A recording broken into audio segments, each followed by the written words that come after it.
Now let's be real simple. Me, David, you are my children. I don't have to tell you that the governing body are totally self-absorbed. They spend a lot of time on the internet, a lot of time on social media, talking about themselves, talking about their own accomplishments. I can scale a wall. How impressive. David did that. And guess what? Guess what?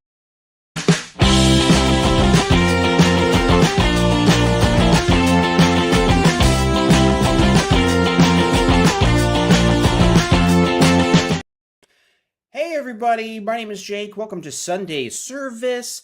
I am a former Jehovah's Witness, current last-minute editor, doing the edit before the show, where somebody said in chat that Jake is working on a last-minute edit, I bet, and that is exactly what was happening.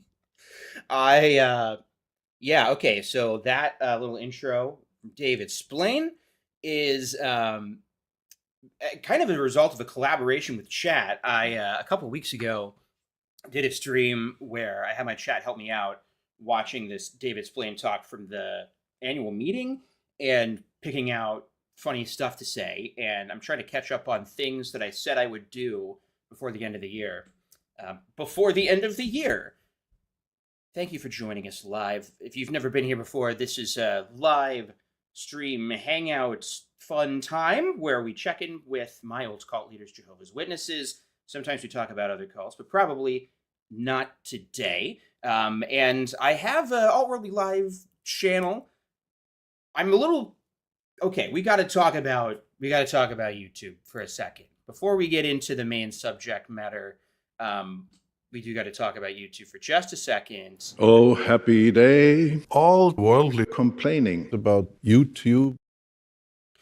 Yes, okay, so I basically don't know what I'm doing with YouTube, as we all know, and I don't know if it's better to have a separate channel exclusively for live streaming. When I started to do that, I thought, well, having live streams on my main channel might be bad. I've heard a lot of people say that it's kind of like messes up the algorithm because of watch time or something, and so I started this other channel for the live streams. I don't really know what we're doing there yet, but I think this is going to be a fun show, so I want to keep it on the main channel probably, at least for a little bit. But do go to the Alt-Worldly Live page for stream highlights and stuff like that.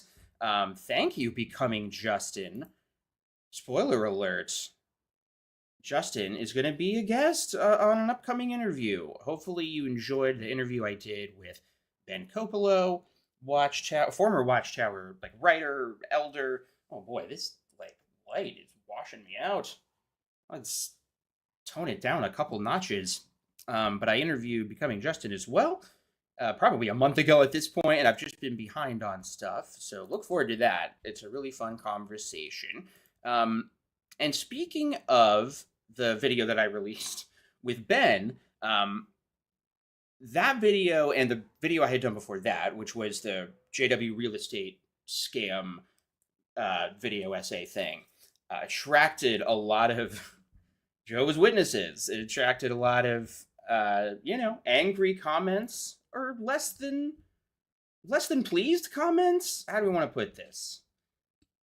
I am going to, before we get into the main subject matter, where we're going to watch something that's super triggering that I'm honestly kind of not looking forward to it. I feel like I have to do my due diligence.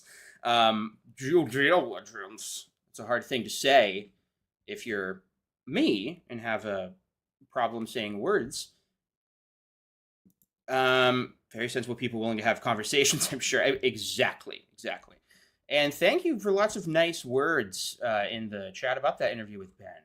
I've been enjoying getting back into doing interviews, partially because I have really enjoyed reconnecting with people's waking up stories, their journey out of Jehovah's Witnesses, just like as a viewer. Sometimes I find that stuff, everyone's stories are so powerful, but because I am trying to balance doing this channel with my own mental health, and there's a concern where like I don't want to be overly exposing myself to triggering content directly related to my trauma. So sometimes like watching interviews brings up a lot of like triggering memories from my own journey leaving the witnesses. Like I think you can see me in the interview with Ben getting upset because the way the elders treated him was just, and especially his wife, was just awful and very similar to Christina's experience. So I guess that's a long way of saying I'm just a little bit more at peace with that stuff, and I'm going to do some more interviews coming up. So before we get into this disgusting new blod video, yeah, let me set the agenda for what we're doing here. The agenda for the live stream, we're going to talk about this new video they dropped that is like a little PSA for Jehovah's Witnesses on updating their medical documents, the medical documents that Jehovah's Witnesses carry with them at all times in their wallet, and also tend to like submit to whatever hospital they're getting care to a durable power of attorney, I think it's called. Basically signing your life away, saying what sort of blood fractions you might be willing to take, but essentially letting you die of blood loss if you need a blood transfusion. That's also very directly related to my trauma within the group, so that'll be interesting to see. Oh yeah, I never explained this cast on my hands. It's not a cast, it's just I have carpal tunnel, and it's been really bad because I've been doing a lot of computer work and drawing and writing and gaming. All things that mess with my carpal tunnel. So we're going to talk about the blood thing. Obviously, we're going to talk about my carpal tunnel, but I think we just covered that pretty well.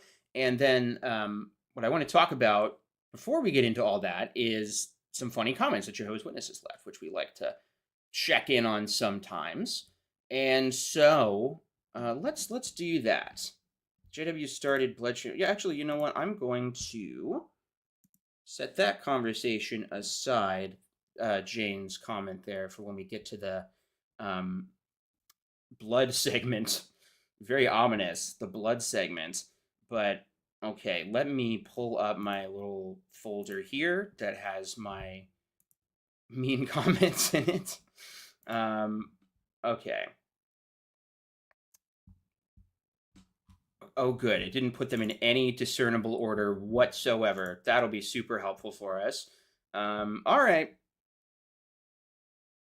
I wish I had a song. One thing I meant to do was like upload some music that we could play in the background. But actually, the StreamYard has some built-in background music. I wonder if there's like classical sounding stuff we could play. This one's called Feeding the Ducks. I don't know. It doesn't really sound like good comment reading music. Okay. We can vibe with this. Let me know if the volume is okay. I can either turn up or down the music. But real talk, before we get too far into this, I do have to take a drink of water. My church had been giving me ass to drink.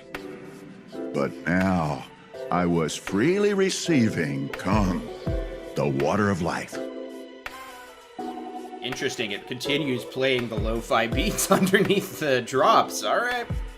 Music kind of loud. All right, let's get this shit turned down. No, I cursed. I'm trying to do a little bit better. How about that? But needs more Jehovah? All right, well, good.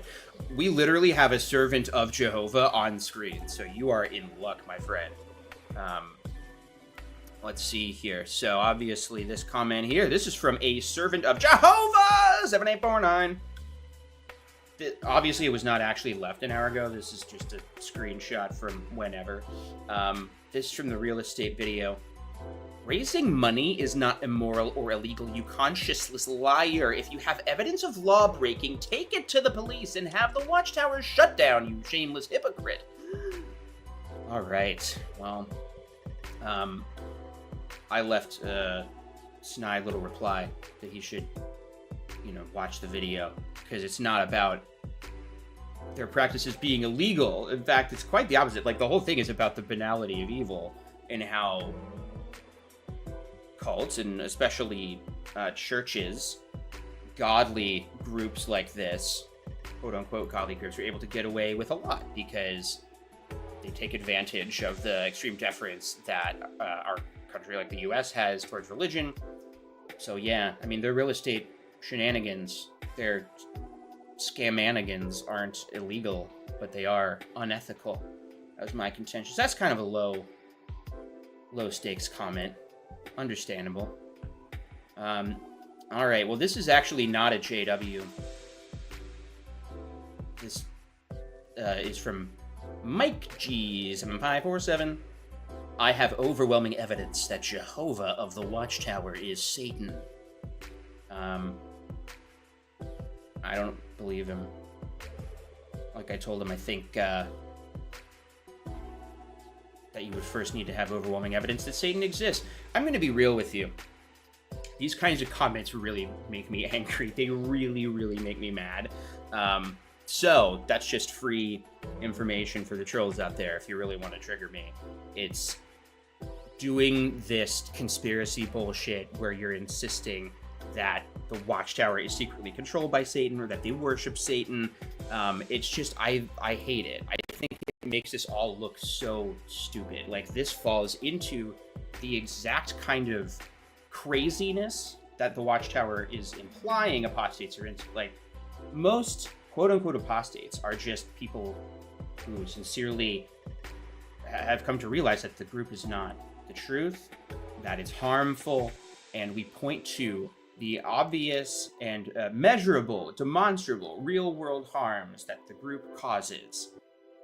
Like people dying, for example, of blood loss because of their blood transfusion rule in CSA, and all of these things can be explained without having to resort to invisible, magical bullshit. There were a lot of comments on the real estate thing from people saying, like, ooh, if you look in the background, there's a satanic symbol. There's a Freemason symbol. And I'm like, Satan's fake. Guys, why would Satan, the invisible meanie man, be the one thing that you retain after leaving a cult? Like, why would you not question that ridiculous premise? Like, all of these things, all of the evil things that Jehovah's Witnesses do are done by many other churches, many other cults and high control groups. I think part of the waking up process is realizing that we are not special. Like the Jehovah's Witnesses, we weren't special people. We were victims of a group that, like many other groups, is not divinely inspired, is not appointed by God. It's just another cult. And there are a lot of cults out there. And it seems like some people are like, they're like the guy in I Think You Should Leave, who's like, I haven't been tricked. Nobody tricked me. And instead of reconciling or reckoning with the fact that they were fooled, like we all were, fooled by Jehovah. Maria Sheehan turned the music off? Are we not enjoying that? Okay. I thought it seemed apropos. A lot of people feel like, well, I wasn't tricked because actually Satan tricked me because this group is Satan. The group is being controlled by Satan, and they brainwash people by putting secret pictures in the back of their images and the hidden imagery. What do they call it? Subliminal messaging. I wasn't consciously persuaded using rhetorical trickery. There is magic afoot. Bro, it went well either way with the music. Man, I don't know. Sometimes people, when I have just like background music playing, or like, what is this shit? Turn off the fucking music. Like on like video essays and stuff, or I have lo-fi beats playing. I don't know. I get it though. Like I could go either way. So I know I've spent a long time on just this one comment that wasn't even Jehovah's Witness, but I needed to get that rant out of my system. It just makes us all look bad. It makes us all look like fucking idiots.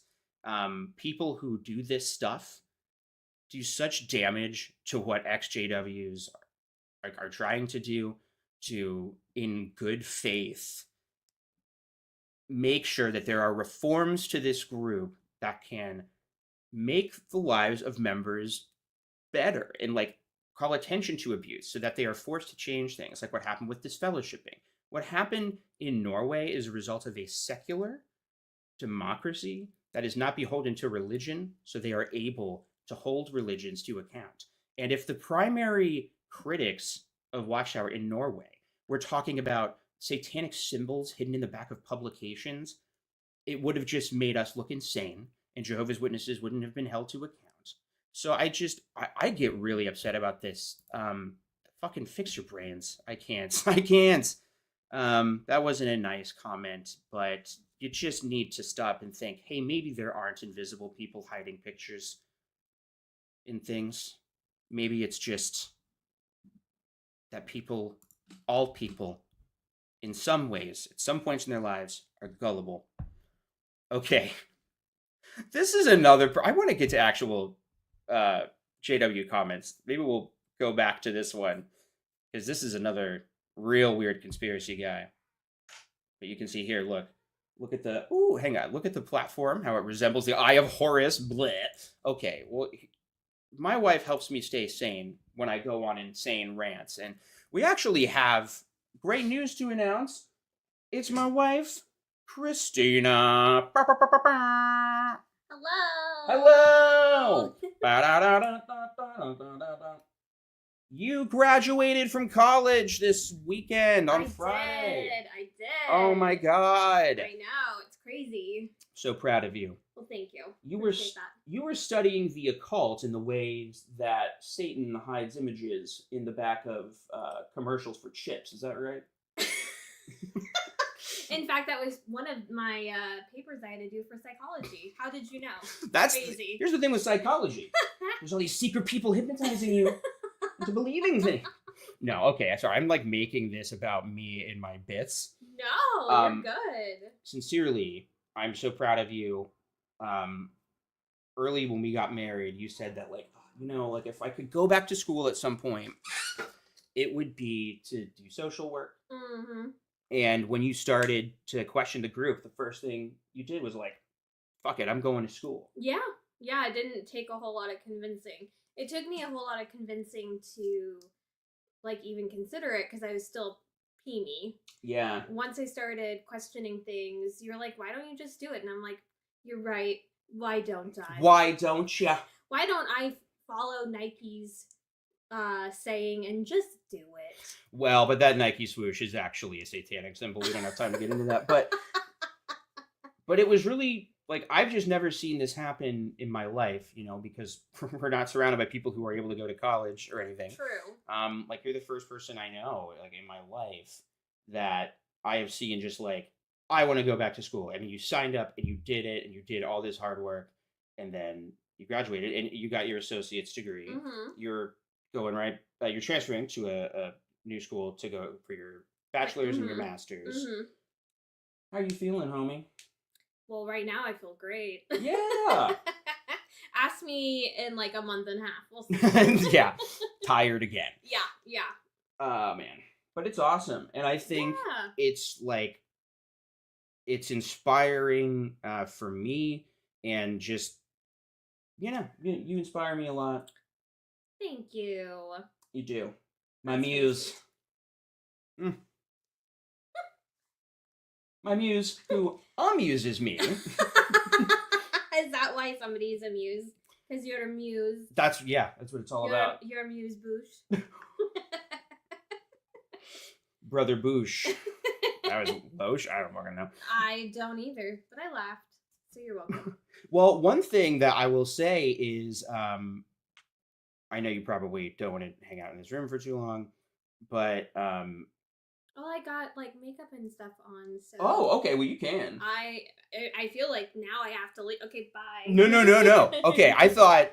You know what I'm used to is you having to get back to doing homework, and I forgot you're literally done with it for right now. Yes, I am. It's wonderful. Do you want to react to some comments? I would love to. Okay. I would love to. Let's do it. Okay. Oh wait, I already have this pulled up somewhere. All right. Not that one. This one's a bummer. Ooh, you know what? Look, you commented on this one. Oh my god. I did. All right. Mhm. So this one, there were some weird racist people who didn't like just the fact that I pointed out that all the governing body members are, well, not White. all, but most are white. Are white men. Yeah, and like, you know, the last 6 people appointed have been Yeah. white. Like, what are we doing? Are we like getting a graduation party together? Is that why so many governing body members have been appointed? Seems like a lot. Right. And so this person whose username is incredibly stupid, Yeah. Well, a username checks out situation, correct. said yes, they should have more Eskimos on the governing body, which I think is Which actually a slur. I was going right? to say, which is not the correct term. Inuit is the Yes. preferred term. You're right. All Jesus' apostle are Jewish. He should have chosen a few Amalekites. An African American at the Last Supper would help, don't you think, Jake? And more diversity in the NBA. Why don't you complain about the NBA, Jake? Every time I click on your link, I see a white face. Are you a supremacist? I literally cannot even fathom the thought process of this person because it's incredibly insane. Oh my We god. went from Eskimo to Amalekite to African American to NBA to supremacist. This person like did a speed run of common like white nationalist talking points, but or Christian nationalists really, because they're like, you know, Jesus, he didn't have a diverse group of followers; they were all the same ethnicity. And then he's like, actually, you know, the NBA, it's black people, not white people. And you're what? This is like in Arrested Development when White Power Bill stabs Job, and he's like, "But I'm white." This is what like To me, it's just projection Okay. at that point. Like, you're telling me that, like, I'm a supremacist when really you're just projecting your own insecurities and racism onto somebody else. I'm sorry, you know, my privilege really is showing. Can I tell you something? I really had to wrestle with my own, like, wait a minute. Jake, talk about your trauma from the NBA. Yeah. Watch your raises. Sorry, I love you, channel. I can't, sorry, okay, here's what I was gonna say. I, like, was struggling with, just language when I was doing that video, and talking about, like, trying to just figure out the way to not sound like an ignorant moron talking about it. Mhm. So I have some sympathy with this. it only extends so far. I don't you appreciate my comments? I do. I mean, I think you're Wow. really The comment here is incredibly ignorant. that is how I read your comments. Like, that's kind of the vibe. Wait, let me move this camera a little bit so you're more in frame. In frame. Okay. Oh, yeah, I knew that you were doing a bit erase today. Well, my instinct is always that people are doing bits. Oh yeah. Oh, hang on real quick. I just got to take a quick sip of the water of life. The water of life. Perfect. Perfect. I don't think I've actually seen you use that in your Yeah, like because I'm live. because I'm not usually watching your lives because I'm in the Wow. middle of homework and educating myself and not sounding like that ignoramus. He's an ignoramus. When that guy did the little peg game at that restaurant's damn Cracker Barrel, Oh he yes, is yes. he's rated an ignoramus every single time. I don't think we're allowed to say Cracker Barrel on here, by the way. That's not helping my case at all. Your case. My Your case. okay. at all? Oh, okay. So Mr. Market really went off here. Oh. This is a. Oh, don't I know it? This isn't in order. By the way, Christina is like the one comment warrior I have, and it's really funny because I never think that she will look at the comments, and then I will just see her duking it out, and it's amazing. But this guy, Mr. Market 777, Is that like 666? but one better. Or one worse, depending on how Wow. you feel. That's a great point. I mean, 7's holy in the Bible, so maybe he's like triple holy. Yikes, Well- if that's the case, God help us all.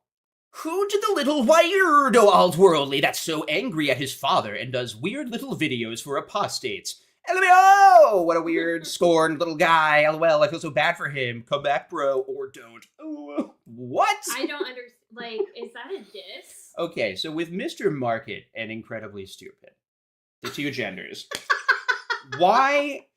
how do people like this make it through the day? Like, how are they living their lives? On the internet. No, like when they're offline.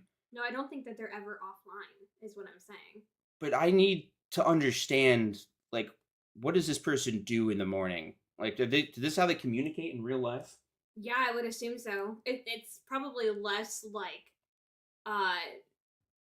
grammatically incorrect, probably. Like, Are as they he's like talking to people? Like, how is he not reading back his own work and thinking, this doesn't necessarily make No, I sense? think that he's reading it back and going like, "Ah, man, I just Nailed told it. that guy." Yeah, he's gonna be crying after I post this stupid comment. The JWs, they don't send their best, I have to say. They're not sending their best and Is that brightest. person even a JW?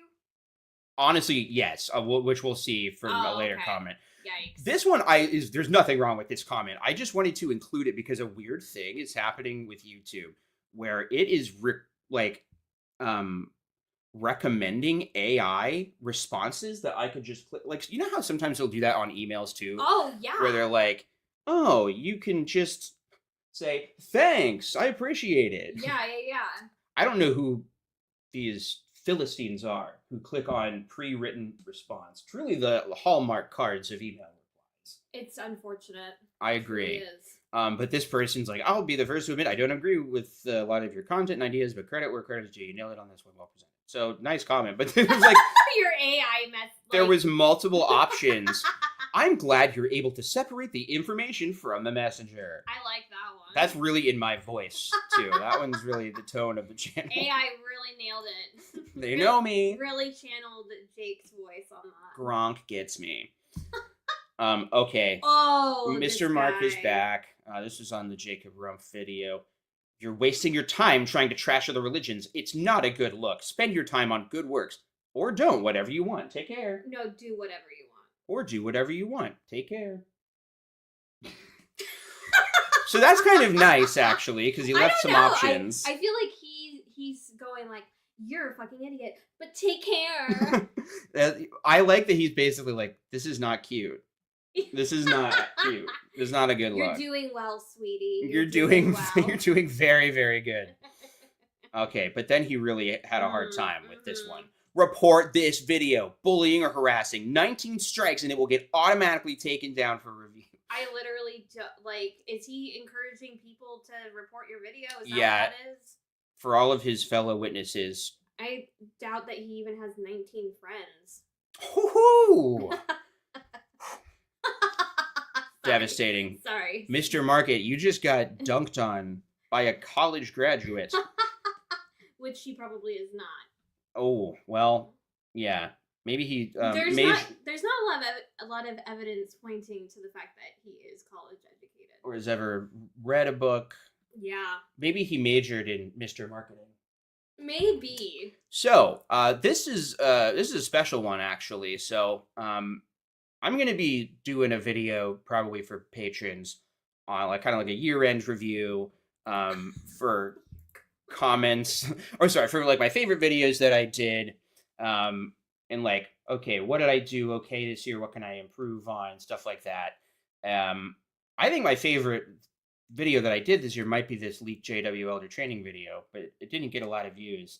And something I said at the top was sort of like the peanut butter challenge I used to do, you know, where it's like Jehovah's Witnesses, they like to pop in the comments, Mhm. but it seems like they never actually watched the video. So like right up top, I said, if you want to watch the video without my commentary,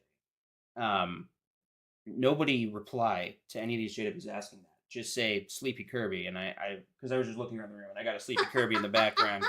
Brian Christina there. And this, I think, is the first Sleepy Kirby of the comment section. So that was really kind of a special occasion. We must commemorate it. By the way, great point by Emily Lopez. Shouldn't Mr. Market use his time more wisely, like doing more free labor for the board? Like, yeah. Maybe that's what he considers free labor for the board. I think that's it. I think Yeah. you're nailing it. He's somebody who thinks that he can He's proselytizing without having to leave his fucking home. Well, but no, sorry, I cut you off, but I'm like, the excuse used to be that witnesses probably are thinking that they can count their time doing this, but they don't even do that anymore. No, right. So it's like, now you're just volunteering your time for what? yeah, I think we've talked about this sometimes, we've talked about this before on the channel, but it's like, I think that similar to the crazy commenters at the hall, or people who were like overly zealous in the field ministry and would stick their foot in people's doors and just like stop every single person on the street in between houses.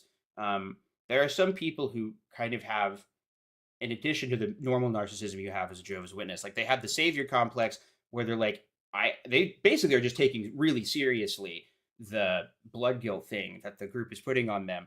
And so they're basically like, no, the rules don't apply to me. I can go online. I don't know if I ever told you this story, but this brother back home, elderly man, very kind, very sweet, but I always dreaded having to go out in service with him because I mean, I never saw it, but it was rumored that he carried like a pocket knife with him and used the butt of the pocket knife to knock on people's doors. So my God. So they would know that he was there and they couldn't ignore him. And I'm like, Jesus. That shit is scary. First of all, don't be harassing somebody's front door. Harass a tree or something. Second of all, we had a guy like that. Pillar hugger. Long story. But also, don't bring a fucking knife anywhere. Yeah, to a gunfight or to a door out in service. Or to a spiritual fight. Leave that up to God Almighty. Yeah, theocratic warfare. Yeah, exactly. See, me too, Karen Booth. I can't get over this. Like, when I was a witness, I just couldn't fathom. Oh, I was afraid to. Yeah, like, I actively avoided stuff like like I never had apostate content just recommended to me on my YouTube because I was afraid of going anywhere near it. But Earth Citizen says, "Why don't you shut and let us watch it and make our own judgment?" So, that's the other side of the coin. We like to represent both sides on this channel. Okay, this is from Ready X to our so many ex-witnesses complaining videos. Is there any that actually appreciate what they had learned as being a witness and building on that? They used God's name Jehovah, non-Trinity, no burning hellfire, don't go to war, keep separate from the world, promote high moral standards, encourage preaching in the Bible, don't get involved in politics. Those are some of the good things I came away with, but very hard to find others with a positive outlook. I also learned not to trust men, do my own research, don't throw the baby out with the bathwater. Okay, first of all, just because you're using dashes does not mean that is a period to a sentence. You literally just have a run-on paragraph right here. Good old Rhett would disagree with you, madam. Yikes. I wish I could help people understand just a little bit. I mean, I don't understand how to speak English all the time either. Oh, I messed it up a lot just in this stream. I try to, at least if I'm going to post something, make sure that what I say makes sense. Yes. And if the post is like, I'm going to call out this person for what I perceive as being stupid, and then you post gobbledygook. Well, then you're going to get it thrown back at you. Yeah. Oh, my bad. I didn't mean to click on that comment. All right. So there's a few more. That was a pretty good one. All right. I know you saw this one. This was good. This is from Sunshine and Rain 959. Well, I know a lot of Jehovah's Witnesses. Wait, I haven't done any fun voices. What voice should I do? I don't know. I really don't have a preference. I don't either. You do whatever your heart. Yeah, I don't have. Go with God. Go with your heart. I was thinking. I have been doing Garland Briggs from Twin Peaks a lot, but I don't know if I can do it.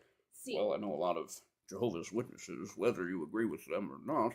There is one thing for sure. If the Bible is correct, there will be a day of reckoning for everyone, whether they are Jehovah's Witnesses or Catholics or Muslims or any other religious group or non-religious people. It depends on how much you believe what the Bible says. I don't know if I'm really nailing it. I mean, regardless, we're getting close. I think that you're doing great, honey. You're doing good, sweetie. Thank you. I happen to think Jehovah's Witnesses are the most courageous people on the planet. Just that person, just in their opinion. They were sent to Nazi concentration camps in World War II because they refused to Heil Hitler or participate in the Nazi war effort. Many were executed or died from horrendous treatment dished out by the Nazis. In fact, the SS officers would only allow Jehovah's Witnesses to use long knives to shave them because they knew they respected human life. I don't know what that means. So sorry, but I love Jehovah's Witnesses, regardless of what you say. Peace. Okay, so this is so... But they're not taking into consideration the 6 million Jews that were Yeah, killed and okay. slaughtered. This is... Like, that's disgusting. I keep on meaning to make a video about this, but it's just kind of like... This has to be the grossest, weirdest thing that Jehovah's Witnesses do, is make the Holocaust all about them. Like, and we did this, we all did this when we were in the group, but it's like, dude, gay people were also thrown in concentration camps. And more of them than Jehovah's Witnesses, by the way. Yeah. So it's like, yes, of course, anybody who was like had to deal with the Nazis, yeah, like I think it's heroic to withstand that kind of trial. But just like, this is not a unique claim that they can make. No. It wasn't all about you, Sweaty. Well, sweaty. Well, they also tried to make it sound like they just have the wrong interpretation of the Jewish people and Jewish belief system, and it shows when you see comments like this because first of all, you're not educating yourself. You're only taking things for what the organization says at face value, and it shows because you are posting something that you're not wrong, but you're absolutely not right. Like, you're not wrong that exactly. Jehovah's Witnesses were also killed in Nazi Germany, but they certainly aren't like something special. If anything, the Jews were the target. Oh, of course, and they yeah. were the majority who died. So you're taking away this like tragic thing, and making it yours. But the kind of weird, like really disturbing thing about the JW theology is like they basically, from the JW standpoint, Satan did the Holocaust and like tried to smuggle in his true targets, Jehovah's Witnesses. Like they really believe that the persecution of Jewish people was like a front for Satan's real target, and thus Hitler's real target, the Jehovah's Witnesses, which is just so fucking disgusting. Talk about conspiracy theory at its finest. And also, like, okay, what about the Jehovah's Witnesses who are alive now, who obviously never were in a concentration camp? Well, so okay. that was going to be the other thing. That I was going to say was the fact that like that person who posted that, they never experienced anything close to the concentration camps. So I just feel like if you're going to speak on something, you should probably not be so free with your opinion if you don't know what you're talking about. My microphone is like so specifically poorly placed for me to see chat. Can you move it? No. Oh, okay. It's impossible. Wow, I didn't realize that it was really stuck on there. Oh, come to Papa. All right. Let's see. Let's go through some others real quick. Okay, this I gotta say some words on. This. All right, folks, and I didn't even do the sound drop because this is real. It's hard to do. It's hard to multitask, and I'm like, there's so much stimulation happening right now with like chat and bouncing another screen and Christina and pets. Echo. Okay, this is from Trebantislaw. Interesting. Trebantislaw. I would never judge somebody based on their YouTube handle. Yeah. Well, I would. And Trebantislaw is about to... What are they, from the Tabantha region of the Zelda universe? Okay. Yeah, and do they like coleslaw? Because that's the only thing I think of when I see slaw. In which case, bad choice. Bad take. She just nailed your ass. Trebantislaw. This discussion... This is on the Ben interview. This discussion is a prime example of people who left the cult but still have cult member mentality. You can't challenge consensus. Evolutionary biologists know better. Are just arguments from authority. It's just different authority than the governing body. You don't have academic skills. It's just another version of brothers from the branch office guided by the Holy Spirit know better. You first knew better because you were JWs. Now you know better because you aren't JWs anymore. Mentality remains, just the vector has changed. And so my comment was, you literally think you know better too. Like, this is the thing. It's just, I can just go no you to that. Because clearly they think that they've got it figured But out. also, why is there so many quotation marks? They're like paraphrasing Ben, I guess, in the interview, because he was talking about being an atheist. I mean, I'm also an atheist, but I feel like it's so distracting. Like, you don't have to paraphrase it. We know what he said. You don't even have to comment. You can just move right on. Yeah. Go away. Yeah. So this, Emily Lopez says, those are my favorite. Being educated by actual experts is the same as obeying people with no credentials who use psychological manipulation. Yep. Yeah, like, okay, believing proudly uneducated old men who say that they were chosen by Jesus Christ in heaven invisibly, and are special people, one of 144,000 people to ever exist who get to distribute truth. That's a different kind of authority than like a nebulous group of scientists who are, not making any appeals to magic or invisible things and are constantly challenging the scientific consensus. Like, scientists are constantly trying to prove each other wrong. Yes. That's the entire point of having testable, falsifiable claims. Yes, and that's why scientists are constantly experimenting and coming up with hypotheses that can be either agreed or disagreed upon, because they want to know. Yeah. They want to be challenged, and they want to challenge. Yeah, and it's also just like, I don't know. I feel like theists who get hung up on this point just have, it's sort of a projection thing, where like every accusation is a confession. Like, they kind of assume that, like, on some level, they know that they are beholden to the authority of the Bible and that they must defend that at all costs, right? Or whatever their thing is. If it's not the Bible, maybe it's the Quran, maybe it's Dianetics or the latest Jordan Peterson book or whatever. Like, whatever. Like, they've got some source of information that they view to be more trustworthy than others, whatever. And I think they're projecting. But like, for me, like, I'm not going around all day every day thinking about science that much, to be totally honest. Like, me thinking about evolution happens hardly ever. I only think about it if, like, I'm watching like a nature documentary or something. It's just not important to my life. Or if you read something that mentions like human evolution or how something was created or whatever you want to, whatever. Yes. But yes. it's not like it's not like something you wake up with as a thought and go to sleep with as a thought. Yep, totally. Like Karen Booth says, science tries to prove itself wrong, religion tries to prove itself right. I think that's the exact disconnect. Like, if you are a believer, you have, like, that has to be such a big part of your life. Like, you are stopping and praying and actively thinking, like, weighing your morality constantly against whatever divine hierarchy you're seeking.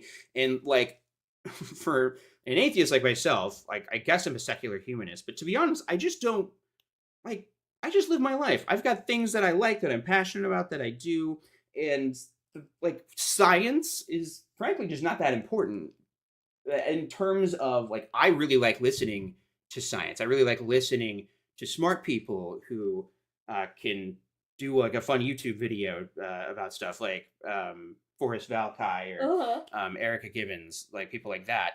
Aaron Ra, they're all very passionate about science and they're really good at talking about it. So it's interesting to me, but it's not like what I center my life around. What I center my life around is more, I guess, humanism. Yeah, I was gonna say, I think that's, I think that to some extent, science and religion both kind of miss the mark on humanism, and that's not to diss on science or anything. But it's just like it's not the job of science. Correct. Yeah, because it's not an ideology. Correct. It's just a field of study. Yes. Yeah. But I mean, no, like coming from my own personal experience and, being in the social work field, I think that being a humanist or a humanitarian or whatever you want to term yourself, that in itself could be science and religion. Yeah. I think it goes to the misconception that, like, if you're an atheist, you no longer believe in anything, which is just, like, it's just not true. Can't I just believe in humans and the good that they possess? Right. Like, maybe later in the stream, I was kind of curious to watch. John Green did a crash course on atheism. Kind of, cool. I think it's called, like, Is Atheism Religion? I'm interested to see what he says, actually. But Hank Green just did a really great video about, I think it's just called You Are Not Evil. And it's just about kind of like recontextualizing the way we think about humanity in terms of, it's very easy, especially when times are tough, to like focus on all the evil that man has done. But like when you think about as a species, all the good that we have done and all the amazing ways that we've progressed, like whatever. Humanism just describes your general moral priorities. It can mean a lot of different things. Yeah. When are you getting to the topic on blood? Elaine, we're going to get there when I'm done complaining about what people say about me on the internet. Well, this is obviously more important. I think that I'm going to... Okay. What? One last one. Okay. That I'm not going to read, but I want you to see it. And we'll all look at it. We'll just all... Okay, so... What? Why are we using the R word? That's a really upsetting word for me because that word is filled with so much hatred about a population of people that they have no understanding about. Yeah. And then also, were you saying that race wasn't a reality? It is a reality in the sense that it's a social construct. That is our reality. I know. I'm just like... I mean, and by that, I mean you don't. Yeah, you don't, in fact, have to hand it to them. Yeah. Yeah, it's just like... I don't know, man. And like, I felt like I really tried to go, oh shit. I gotta close out my DaVinci Resolve still. I accidentally clicked on my editing software. Soft R. Yeah. So anyway. Yeah, that makes me mad. This is the, Good, I wanted to make you mad before you left. Oh, good. That was very kind. What a great graduation present to give me. And that is, nothing else has happened for the graduation. No, we went straight home. And I said, she's like, oh, do you want to go? I said, no. We'll talk on the stream tomorrow, and then we'll talk, next Sunday after that. And this is your present. So when I'm not on stream, we're never talking to each other. My entire life is what you're seeing on the channel. Nothing else happens off camera. Yeah. Race is a reality. I just like you. Oh yeah. Never in my life am I going to say. Yeah. It's just like... It's like saying, not that it's equivalent, but in my heart, it hurts me just as much as saying, like, the N-word. Well, say them both out loud now and see which one hurts your feelings more. I'm kidding. Just kidding. No. If you want people to think that you're a supremacist, this is a good way to get them on board. Oh, I know. I'm just like... People get mad at the weirdest shit, man. Like, that's such a small part of the video. And I really did try and, like, word it in such a way, like, listen, I'm not saying, like, all the governing body members have to be diverse and woke or whatever. But there's no appeasing racists, you see. No. Well, but see, the thing is that you're not, like, saying something that isn't true. They literally don't have diversity. They have... Yeah, that's why I thought. They have token... races on the governing body to say, hey, we are diverse, we are a worldwide organization because look at the people that we have on here. That doesn't mean that they're diverse or inclusive. In fact, that shows that they are the opposite. Yeah, it seems like a pretty obvious... Yeah, this is there's an opening. I've heard there's an opening. I heard that the girl who looks just like Ben Shapiro but I guess isn't is leaving, and so I'm really trying to get in there. That's where the easy money is. Well, on that note, sorry. People kind of suck when they don't when they're saying stuff that doesn't make sense. That's well said. Thank you. I've been practicing. And we practice the streams a lot. Oh my God! Thank you so much for joining us, and for Yes. inspiring us, and for getting into a field of work that will be so helpful Aw, to so well, many people. thank you. Thank you, everybody, for their support. I love you all. And I kind of love you. Okay. She's going to be helping me out with an upcoming video too, so stay tuned. Yes. Yeah. All right. All right. Cool. Back to bro time. No, I don't know.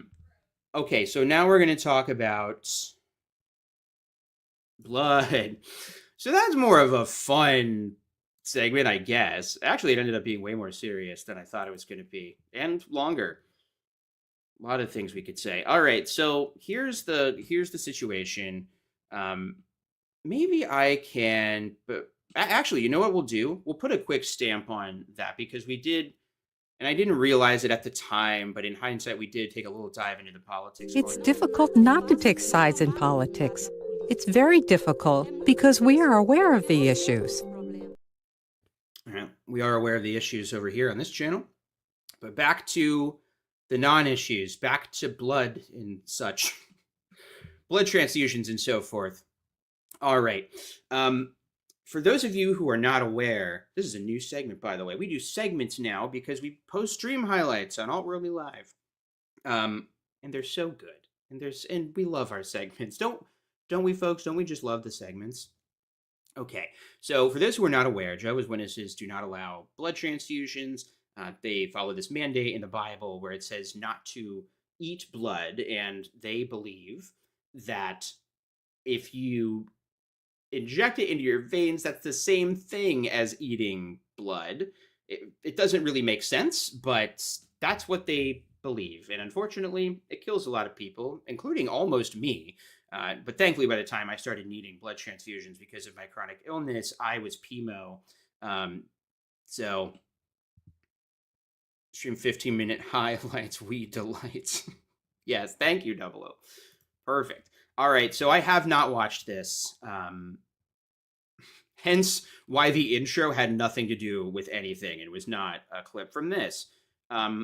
Blood issues, as my regular viewers know, are just extra triggering to me because I was diagnosed with Crohn's when I was 8 as a Jehovah's Witness. And so this was just a thing that always loomed over me, knowing that I might have to die for my faith. And, you know, as a kid, I didn't need to actually do that. Obviously, here I am, send me. But it was still just a thing that I was aware of as a kid. And so it was terrifying. Just knowing that if I needed this medical treatment, I wouldn't be able to take it. And going through all these little scenarios in my head where I might have to stand up to doctors or a judge or something, because Watchtower prints articles and stuff about kids who had to stand up for their right to refuse blood. It's very creepy. Like, this literally kills people. It's just sort of like, oh no, I was about to dip into the politics corner again. There's no need. We've been there. All right, let's watch this.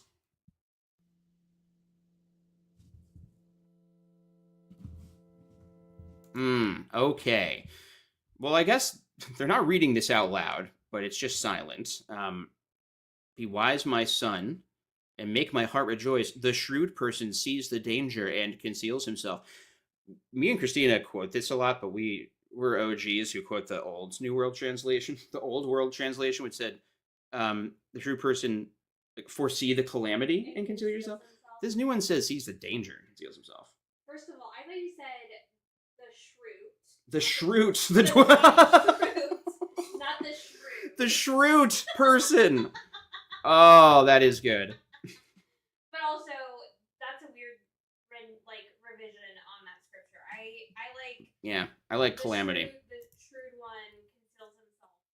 It reminds me of, the great Calamity Ganon, who conquered Hyrule over 100 years ago. All right. He's a good guy. Good guy. He's one of the best generals of the Gerudo army. He's beautiful. All right. By the way, Anna Identibable? I can't quite pronounce your name. I'm not good at reading usernames, as you can probably see. Hyping yourself up to be a martyr, like all kids. Yeah, exactly. That's kind of the problem. Jane Spitfire asks, so JW can not have blood transfusions or organ transplants? You can do organ transplants, I guess. They used to say no. They used to compare it to cannibalism. I believe it's now just a conscience matter. But yes, you are totally right. This is a huge point against Watchtower, is that there are white blood cells in breast milk. It completely goes against everything that they teach regarding this. And because they basically believe that when God says to abstain from blood, he really means white blood cells. So those are the ones we really try to avoid. We allow blood fractions, which I'm sure they're going to talk about. So we'll see. But they never mentioned the breast milk thing in any of their publications. I believe the reason, before we get into this, why they chose this scripture is because, and what I find to be the most disgusting and really upsetting thing about the blood transfusion is how they lock you into this commitment to refuse life-saving treatment before you need the life-saving treatment. So when you are healthy and it is a pure hypothetical, they have you sign a legal document that gets put into your medical chart saying that you won't accept blood under any circumstances, but you'll accept X, Y, and Z blood fractions. But when you are actually dying and you need a blood transfusion, that instinct, that will to survive kicks in. I can say this as somebody who's like almost died a couple times from blood loss. You feel that, like you feel that that is happening and you're aware that you are dying. And the idea that some people in that situation might not be able to consent to blood transfusions because they are incapacitated because of blood loss and they're just locked into this because of this document they signed when it was a hypothetical is really upsetting to think about. Life is a wonderful gift that Jehovah gives us, Wonderful way. and Jehovah wants us to use this gift by cherishing our good health. However, we live in critical... Yeah, big fucking however on that one, because Jehovah's a life giver. Life is a gift, but saving your life the wrong way would actually really piss him off. and difficult times. We are not immune from challenges, medical or otherwise, that everybody in this world faces. Therefore, we need to be prepared for a medical situation. As we make our personal decisions on health-related matters, we must do so well in advance. As we make our personal decisions. So this is the thing that's so fucking infuriating about this, is they say that it is a personal decision. But the personal decision is not. It's mandatory. You are only allowed to make the personal decision that you won't accept blood transfusions or whole blood in any shape or form. Because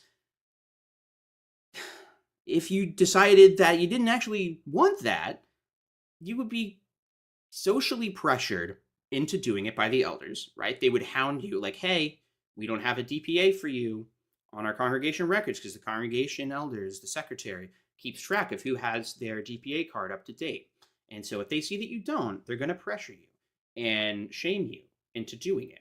And if you don't do it and you're like, no, this is my personal decision and I am not comfortable doing that, then you are going to be labeled as bad association. You might even be marked under their new marking rules where anybody can arbitrarily decide to soft shun other people.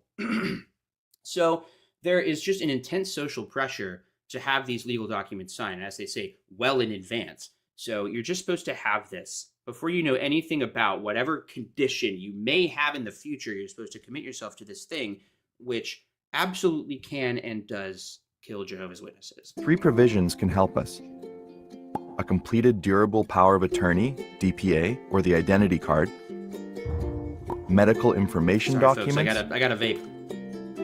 and the hospital liaison committee.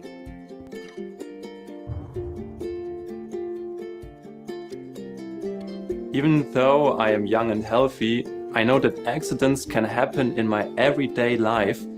When we prepare the DPA in advance, we are planning to be successful when we face medical situations. No, actually it's quite the opposite. You are planning to concede that you are willing to die in a medical situation where death might be completely avoidable. If you would just allow yourself to get a blood transfusion. You are obeying in advance. You are consenting to allow yourself to die. Oh my God, how did I forget about blood? Jehovah's Witnesses, blood. I'll have to play the blood thing later. So, really good question from Jane Spitfire here. Privacy Act. No one knows your medical history unless to sign consent forms. JWs let those elders in their business? Yes. This is a thing with the HLC, the Hospital Liaison Committee. Each congregation, well, how does it work? I don't know that every congregation has somebody on the HLC, but every branch territory, like every little collected area of Jehovah's Witnesses has HLC members of this committee. And they are given little propaganda tools, videos, information packets, and training from Watchtower to go to the caregivers to talk with maybe the witness's surgeon or attending doctor, like if they're inpatient at a hospital. Mostly it comes into place when like you're inpatient at a hospital. And yes, part of the durable, powerful, Jesus, I have a hard time saying that. Part of the DPA is you're kind of signing away your right to privacy. They are going to insert themselves into your business. I've told this story before, I think, but like an interesting thing happened right after I became PMO. As I woke up, my Crohn's disease started to get really, really bad, and I was having blood loss, right? I ended up in the hospital for a week. I was PMO, but the congregation didn't know that yet. I think the elders, maybe I had stepped down as a servant by that point, maybe. But the elders were checking in on me. And they would have come and visit me, right? Because that would have been the protocol. If you're a Jehovah's Witness and you turn away a visit from the elders, that's very suspicious. They would be like, what's wrong with this person? Not wanting God's shepherds to come and say a prayer with them, whatever. The other thing that happens when you're in the hospital, and if you don't allow blood, they give you a wristband. You might have seen these on patients, like if they've got an allergy to a medication or something, they'll put that allergy on a little wristband. If they're a fall risk, if they're unstable, at risk for falling, they'll put a wristband on them just so it's like easily identifiable to the staff at a distance. And they'll give you no blood wristband if you're a Jehovah's Witness, right? So if the elders come in and visit you at the hospital, they know you're a Jehovah's Witness. They see that you don't have anything in your room that says no blood on it, because in addition to putting it on your wristband, like they'll write it on the little whiteboard in your room. It'll be on the sign that hangs on the end of your hospital bed. And the elders, they'll come in and see those things are missing. Those things that they want to see in a Jehovah's Witnesses hospital room when they're, in terrible health. If they don't see that stuff, they're going to start socially pressuring you in this moment where you are sick and maybe dying in the hospital, to socially pressure you into signing stuff to refuse blood transfusions. This is disgusting. Like, this is just so unethical. It's absurd that it's allowed. I truly do not understand how they've gotten away with this blatantly anti-HIPAA practice that they do, other than the fact that they are able to exploit the allowances that hospitals have for pastors and spiritual caregivers. Like there are, what do they call them? I'm not good on church terminology, but like when I was in the hospital as a PMO, I did have a chaplain come by, just kind of like a non-denominational one, because I still believed in God at that point. Like I believed in Jesus, and I would read the Gospels, and I was very religiously confused, right? And it really was nice to have someone like that. Pastoral visits, yeah. Thanks, Lava Blue. It was kind of nice, actually. And really, the person, I think, understood that I was confused and didn't really knew how I felt. And so they really didn't push me one way or another. But it was just really nice. Jehovah's Witnesses exploit that provision that hospitals give to religious leaders to insert themselves into private medical business, private medical decisions, so that if you somehow didn't see this little video we're watching on jw.org and you didn't fill out all your paperwork in advance like you were supposed to, they will pressure you into doing that. And importantly, they will intervene on your behalf. They will start serving as a middleman between the patient and the physicians, so that the physicians are not alone in a room with the patient, where the patient, the Jehovah's Witness patient, might privately concede to having a blood transfusion. So, obviously from the witness standpoint, this is all very loving. It is upholding Jehovah's moral standards, but it's a completely made up bullshit practice. It doesn't make any sense. As we've talked about, white blood cells are contained in breast milk. It's just absurd. This is such a good point. Thank you, Rita, for this comment. PSA, if you are single and you have witness parents, make sure you have a POA set up with someone you trust. I was disfellowshipped, but still wasn't allowed a blood transfusion because of my mom. Holy shit. Yeah, okay. So that's really good. One thing that I did when I was PMO is like, I was taken to a hospital that I had not been to. Like I was taken by an ambulance, and I hadn't ever been there, right? And so I told like the person who checked me in, the nurses that came in, I told every single person, I accept blood transfusions. I used to be a Jehovah's Witness. I am not anymore. So if there is anything in my chart, please get rid of it. Like I reiterated that fact, right? And I would say not only if you are single, but if you are married to a Jehovah's Witness, like make sure, like you can call a hospital, you can call the administration, and if you have a DPA on your profile and want it removed, like you can talk to them discreetly over the phone or whatever, and they can remove it, and your witness family won't find out. But yes, definitely have a power of attorney who is not a Jehovah's Witness, or if you do not have that, because when we leave the group, a lot of us don't have contacts who are not Jehovah's Witnesses, just make sure that it is clear on your chart what your situation is. Like, tell them your story. Like, listen, my husband is a Jehovah's Witness. I am not. He might say that I don't want blood. That's not true. I do. Just like they will document that in your chart. So just like be very open and clear about that. And there are moments where you can be discreet alone with your caregivers. People like even the HLC, like if the doctor needs to examine your butt or your junk, like they're obviously going to step out in the hall. So butt and junk. Okay, good. We made it 1 minute and 10 seconds into the video. Some time ago, I had a bicycle accident and I broke my collarbone. The HLC confirmed that the hospital I was taken to is cooperative and that my conscience and decisions would be taken into account. That was very helpful and reassuring in that difficult situation. Okay, so what he was talking about there, thank you to Double O, by the way, for the super chat. I really appreciate it. Okay, step 1, ask the doctor to inspect your butt. Honestly, not a bad move, because that'll clear the room. That'll clear the room of any unwanted peeping toms. Wait, there was a good comment that I wanted to shout out. I might make a yes blood please card.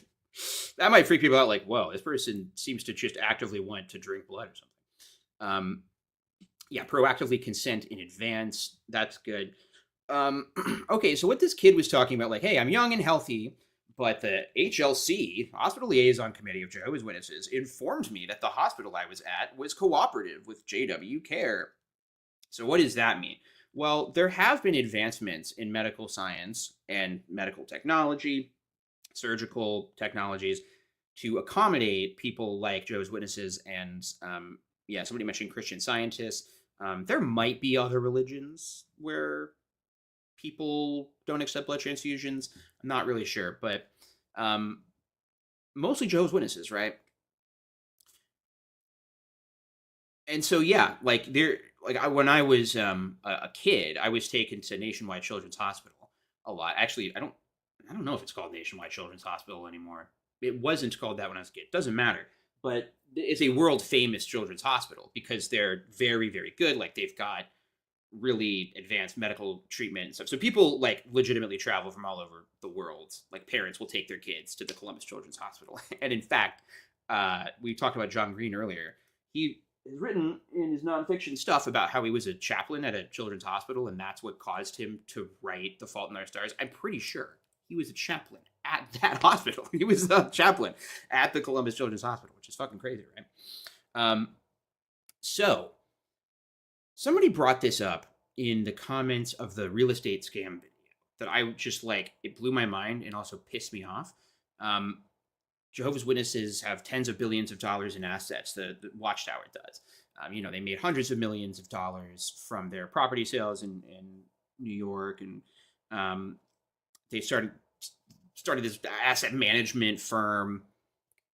They do not invest that money in developing medical treatments for Jehovah's Witnesses. Wouldn't that be more important than building a movie studio so that they can film shitty propaganda to further pressure Jehovah's Witnesses to die for a completely ridiculous abiblical reasons? Like, it's absurd. What if they took all that money and developed new treatments, like really worked to develop these treatments? Well, probably because it'd be a fucking waste of time, because I think they know on some level that this stuff isn't biblical, and that what would actually help more people is if they took an honest look at their blood policy and said, this doesn't make any sense, because obviously the Bible writers didn't know anything about the future invention of blood transfusions, as has been said on like JW Facts and a million other places, but it's still a good point. Jehovah's Witnesses claim that blood is the symbol of life, and that's why it's upsetting to Jehovah to consume blood. But how can you put more prominence on the symbol of life than life itself? Wouldn't that be like a husband who put more value on his wedding ring than on his marriage? Like, you can't say that Jehovah views life as sacred and then say this thing that can save life is not so sacred. Actually, Jehovah doesn't view your life as that sacred if it means you do the icky thing that he doesn't like. It's preposterous, it's insulting, and it kills people. Medical information documents. Medical situations are not always emergencies. Sometimes we have planned procedures or scheduled therapy like chemotherapy. There are also joyful Pregnancies. occasions. How about pregnancies? A lot of women die in childbirth due to blood loss within Jehovah's Witnesses. Maybe this guy should get his fucking herpes checked before he starts giving a bunch of advice on how to kill Jehovah's Pregnancy Witnesses. and the birth of a baby. The S407 is information for patients requiring surgery or chemotherapy. This document, the S407, allows us to understand which doctors are involved in the therapy for our condition. Based on the information contained in the Great comparison, S407, Chandler. I was able to find out what questions to ask the doctor before surgery. Also, I was able to mentally prepare for the surgery and was assured that my wishes would be honored. The information for expectant mothers. This is really good. Lava Blue says it fits in with the whole thing. They would rather I be repressed and want to die rather than live and be gay.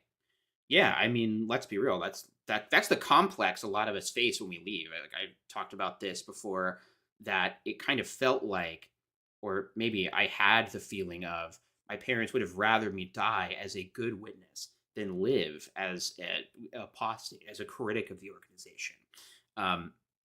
And yeah, teeth sink, by the way. Chemotherapy seems much more destructive than blood transfusions. Like, they call streams like this, they call apostasy, anything that criticizes the group, they call that spiritual poison. It's poison.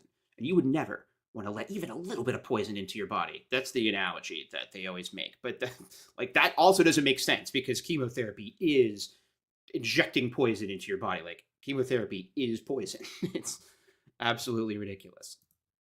I think Jane and Rick are talking past each other. Okay, information for expectant mothers. This is really, let's look at this, because I don't remember if I looked at this on stream. Personal preparation. Okay. Information for expectant mothers. So this is something that's on their website that you can just like print off. Like if you're a Jehovah's Witness and you get pregnant, you'll go on the organization's website and look up, oh, what do I need to know as a witness woman who's pregnant, right? The purpose of this information is to assist you in considering issues that you may wish to discuss with your doctor or other healthcare provider, referred to in this document as a caregiver. You should ask your caregiver to explain the treatment options. You should do this, by the way. You should ask your caregiver to explain the treatment options that are available in your specific situation to ensure that they are in harmony with your Bible-trained conscience. But then, in bold type, this information is not intended to provide medical advice or to make decisions for you regarding your medical care. Instead, it is intended to help you make your own decisions. This doublespeak is absolutely absurd.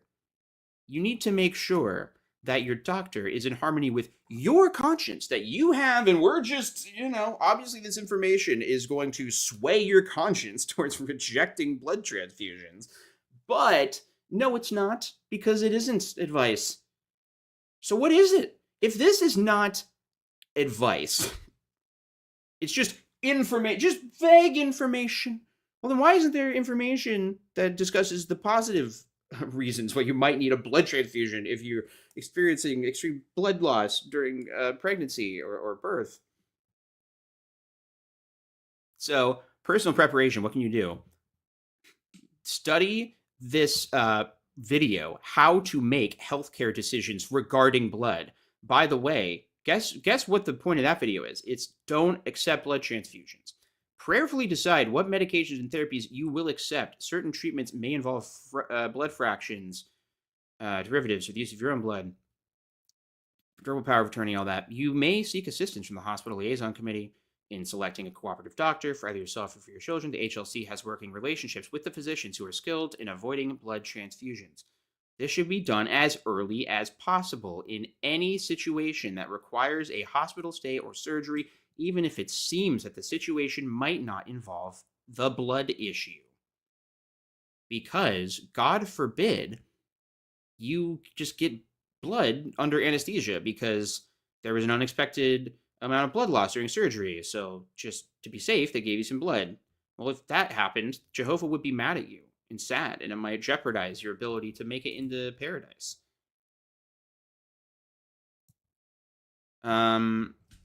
What's this next part? During your first visit. Okay, this is really interesting. So throughout the pregnancy, speak with each of your caregivers. You will need to do the following. You will need to do this.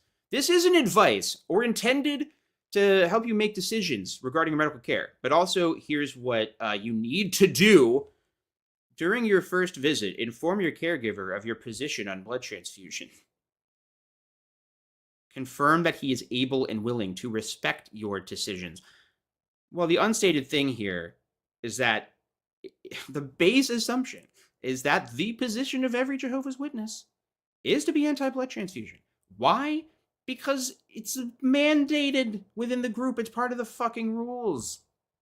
So they can't just say, we're not intending to provide medical advice, because they do. It's part and parcel with becoming a Jehovah's Witness.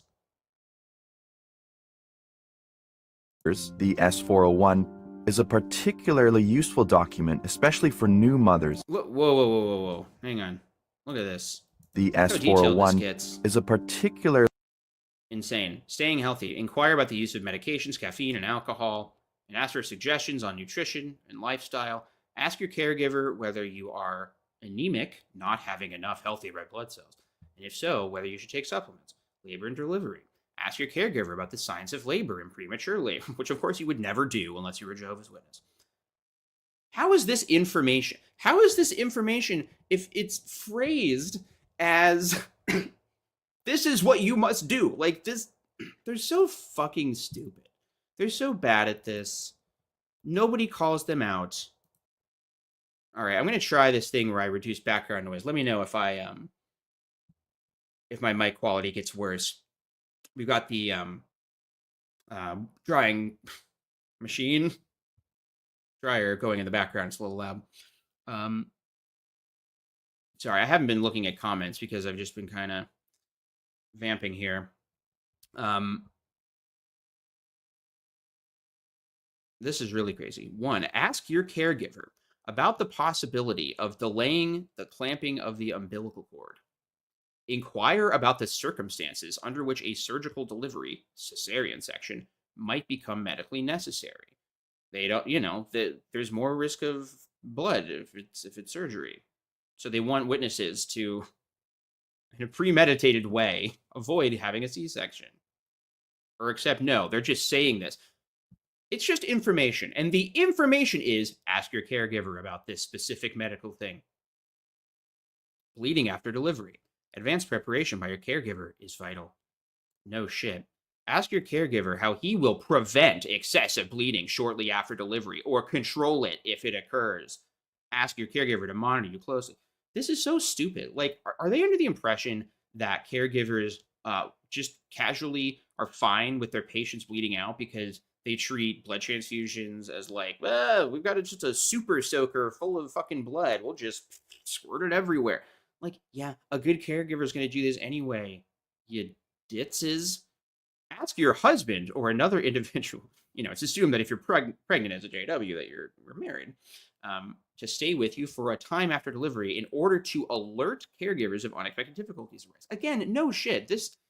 Some of this is just really basic, and some of it is really not. Like they're getting into, like, in rare cases, emergency removal of the uterus is the only effective way to stop major bleeding. Blah, blah, blah.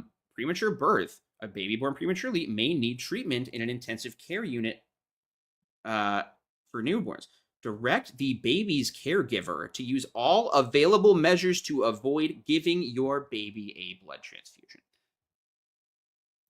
Even your premature baby is subject to this. Can you imagine anything more fucking disgusting? They're anti-abortion, of course. If you have stillborn, if you have an ectopic pregnancy, if you have any issue where you need an abortion because that's the medical treatment, well, you're just going to have to die because God doesn't want that. And also, if your little baby needs blood, probably better for your baby to die, but... Really useful document, especially for new mothers who are experiencing They, fade out the document right before it gets to the baby stuff. Maybe we can look at this it. journey for the first time. They can go over it, know exactly what they should do with regard to prenatal visits, and then be more confident. Where we Kind of on a macro level, this speaks to the infantilization of Jehovah's Witnesses, because all of this stuff that they're like, ask your doctor about what surgery is going to be like, get information before having a procedure. Like, all of this is just normal stuff that any functioning adult would do if they have a surgery. And like, I worked in surgery scheduling. I worked for surgeons as a medical assistant, and then like surgery scheduling and like working with patients directly to like give them surgery instructions and all that stuff. So I did that when I was a Jehovah's Witness too. So occasionally I would have a witness patient, but any good caregiver is just going to give you all the information you need anyway. They assume so little of caregivers. They have no respect for them. They are just fucking monkeys who are supposed to do whatever kind of crazy Jehovah's Witness stuff is needed. They're going to have to put up with the HLC and red tape around blood transfusions because they're just our dancing flying monkeys who have to do We live, pregnancy is viewed by people as something that we need to keep to ourselves. Many are scared that something bad may happen to the pregnancy if they tell others. A birth is an extraordinarily happy event. It is a blessing from Jehovah. Unless you're a Jehovah's Witness and blood is required, then it's a tragic event when it doesn't need to be. But even in these circumstances, there can be unseen difficulties or complications. Wow, no When I shit. found Never out that thought I of was before. pregnant, I was anxious and scared because this was my first time being pregnant, and I didn't know what might happen to me or to my child.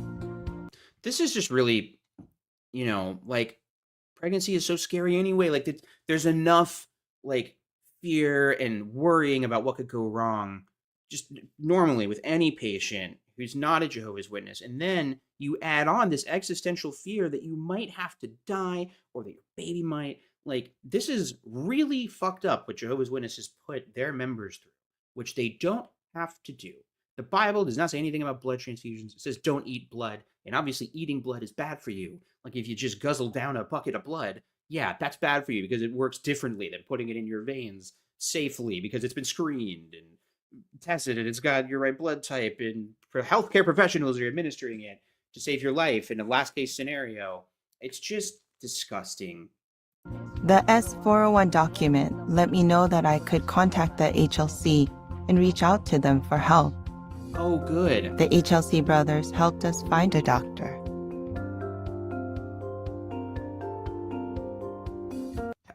Why did they need help finding a doctor? They didn't. They needed help finding a doctor who was familiar with Jehovah's Witnesses and their bloodless surgery options that were needed.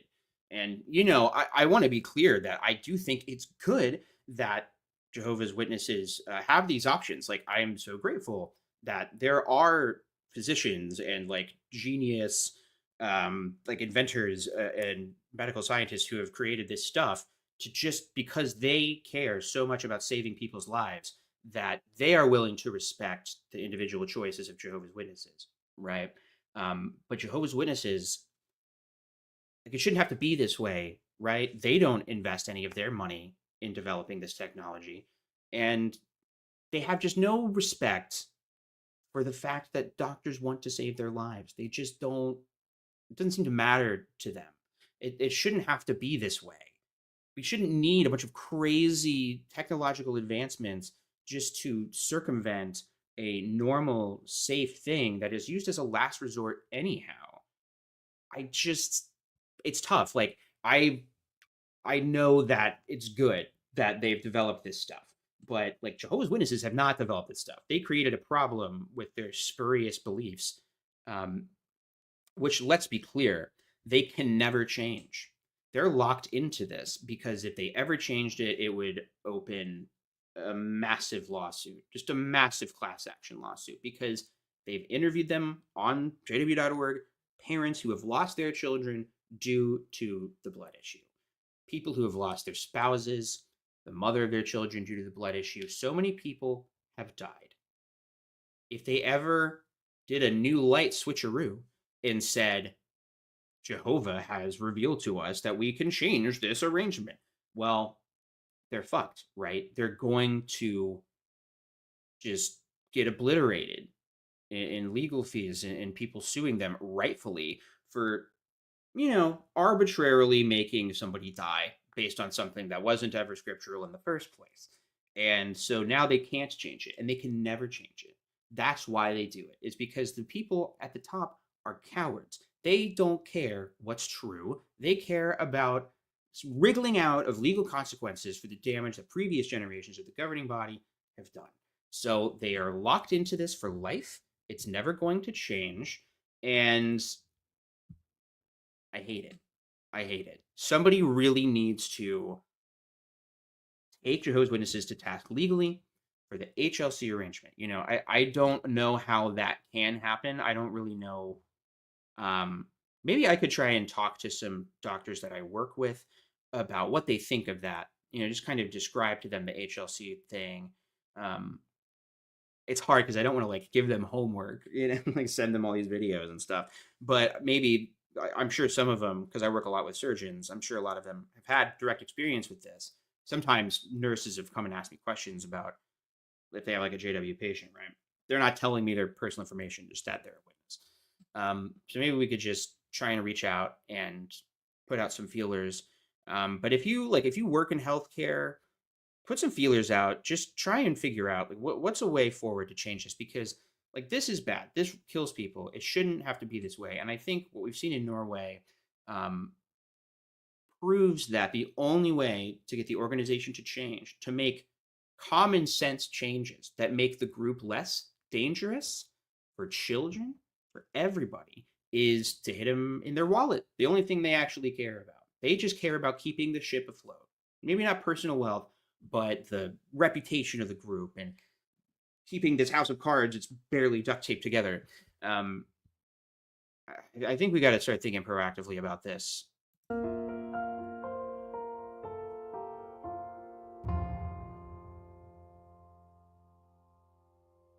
The publishers should reach out to the HLC, even if it seems that it's not going to be a blood issue. Because when the HLC is involved, then we can help the publishers find. This is why the HLC have been called the blood police, because that's what they are. They're just there to check on the Jehovah's Witnesses and make sure that they're not getting blood.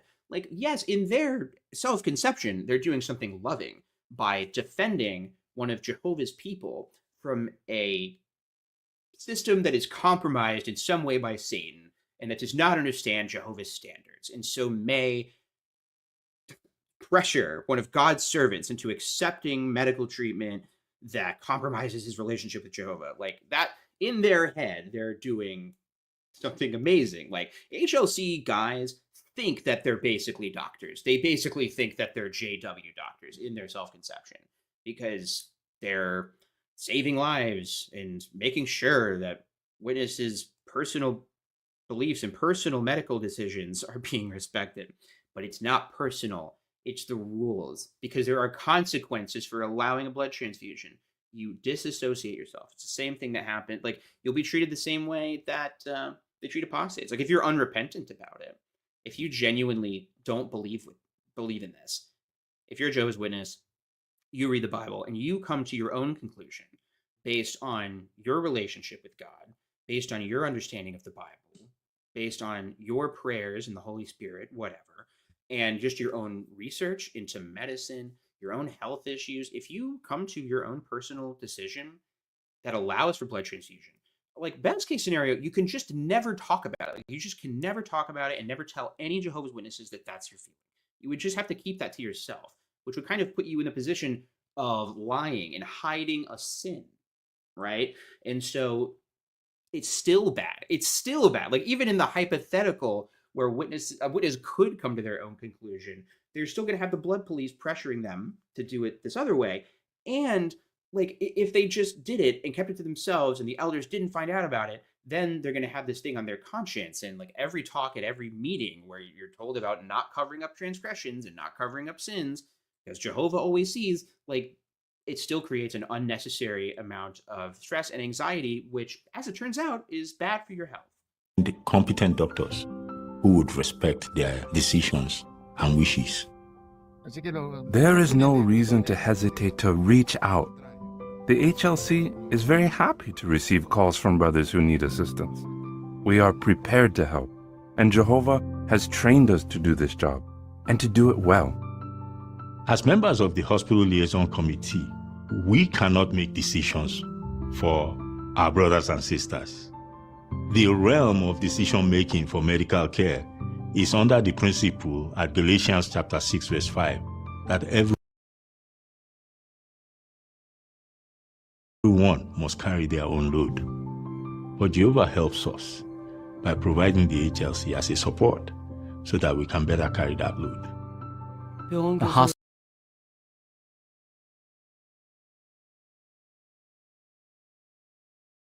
Liaison Committee brothers are truly reliable. These loving brothers do not take our illnesses lightly, and they are always careful to maintain. I made a joke about taking loads. That's in their own words. They love taking loads. Yeah, sorry, I was muted. You missed a joke. Confidentiality regarding the situation we are going through. Some brothers have encountered circumstances that have profoundly affected their lives, that can be challenging or even burdensome.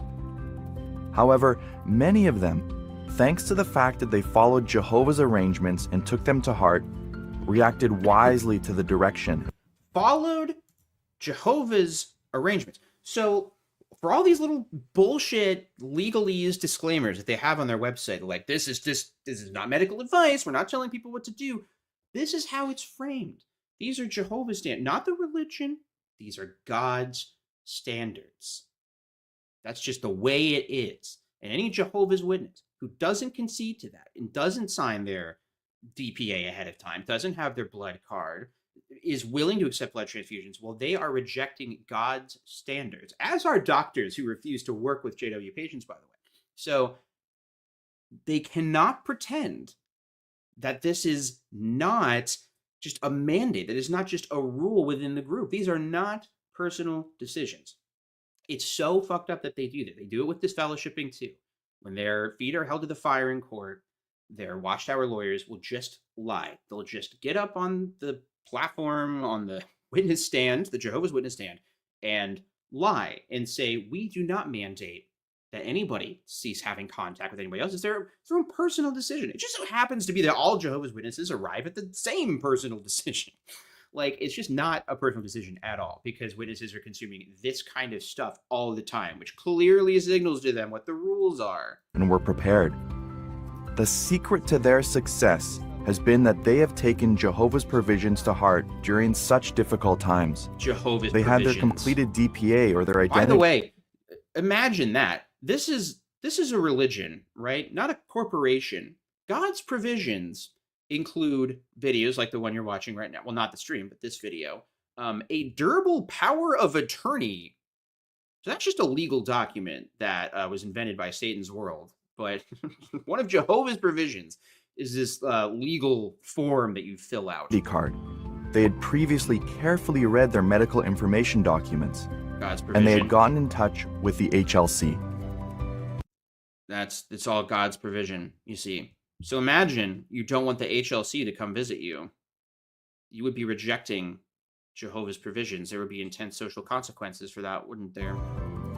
Being well prepared, they handled their medical situation in a way that made Jehovah's heart rejoice. Jesus fucking Christ. Gross. This is awful. I think this is one of the worst things they've ever made. Well, no, probably not. It's sadly par for the course. Like, they've made a million videos like this over the years.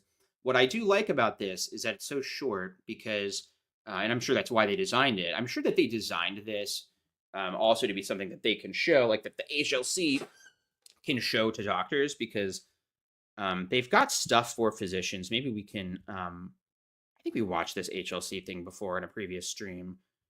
Oh, and I know that we looked at Pia D. Benedetto, MD, before. But maybe we can look at information for physicians, because they do have, like, specifically this section that's information for physicians. Let's see. Medical information for clinicians and information for government officials. Interesting. Okay. Let's look at this. Medical information for clinicians. Citations of peer-reviewed articles from leading medical journals that present evidence in support of clinical strategies to preempt allogeneic blood transfusion in a variety of medical and surgical settings. Oh, okay. I wanted to read a couple comments before we get into that. Samantha S. is in surgical timeout. This is something that surgeons do, like, at the start of a case, by the way. They'll, like, before they cut into you or anything, they'll be like, all right, timeout. We've got Jacob Craig's date of birth, blah, blah, blah. He's allergic to amoxicillin. And he checks no blood, except I do. He checks yes blood, right? They just go over that stuff. So Samantha's saying, in surgical timeout, we always announce if someone had no blood transfusion on their consent, even on getting ear tubes. You know, no one ever objects or ignores it. They do ask why, though, and I tell them. You know, there are surgeons who, depending on what the procedure is, if there is, like, a high risk of blood loss, who won't take the risk of operating on a Jehovah's Witness because they feel, okay, my job is to give you the best medical care, and I actually can't give you the best medical care.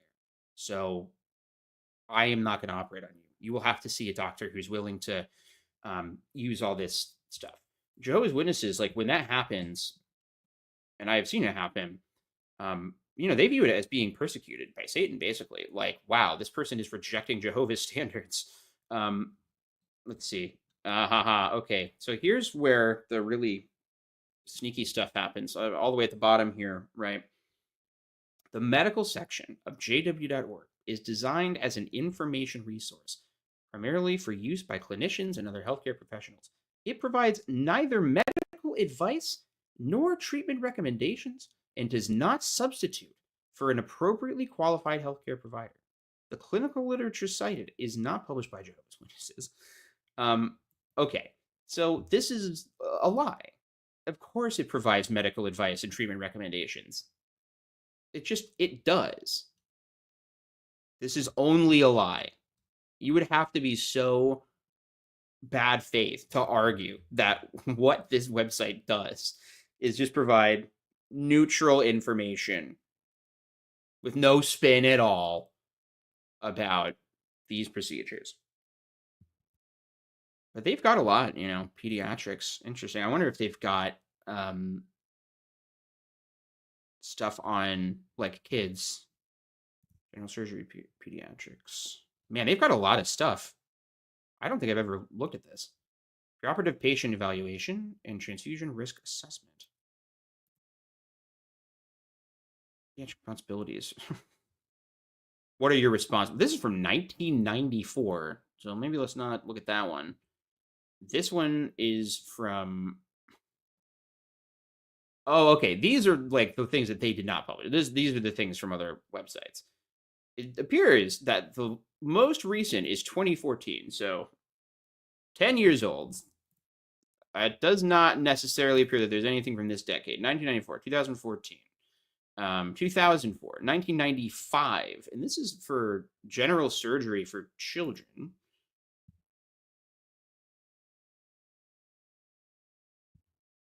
Conservation techniques.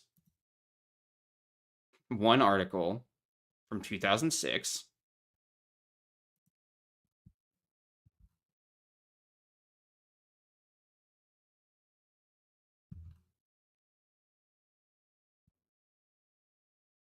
Jesus. Transfusion risks and uncertainties. Witnesses like to overplay how dangerous blood transfusions are. They just aren't that dangerous. Like, there are dangers, of course. One thing that was interesting for me, like, when I needed a blood transfusion, when I was, like, really sick, like when I was taken by a squad to the hospital, is, like, I crashed out basically on the CT machine, and they, like, took me away. Like, okay, we got to get you blood right away, which I was, of course, on board with. And they take so many protocols to ensure that it's safe. Like, you have to have, like, you almost always have to have, like, 2 eyes on something for a consent. You have to do a consent and, like, a witness to the consent. They get, like, 3 eyes on it. They have to have 2 people, like, independently verify that, like, this is the correct blood type, that they're going to give them this much, blah, blah. Like, it's so safe. It's so safe. Absolutely ridiculous. I think I gotta move on. That stuff is so ridiculous. If non-blood care costs more, do you think United Healthcare will cover it? No. God, by the way, that's the insurance I had for much of my life growing up. I think we're still, something that we have is partnered with them. They're kind of the worst, as you might have heard. These HLC guys talk like they need a personality transfusion. Ms. Tarabiera, we can't make decisions for you, but we can tattle on you if you take a blood transfusion. Yes, absolutely. Ice Cream Headache says, I've had a couple of patients in pre-op say they're no blood. I don't debate them in that setting. I feel like they're already nervous enough about surgery.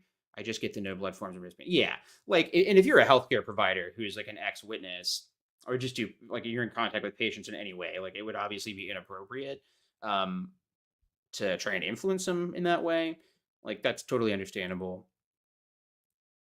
Why would these brothers show up to the hospital to visit publishers if there wasn't a blood issue? Or would, Bear Woody asked, would these brothers show up to the hospital to visit publishers if there wasn't a blood issue?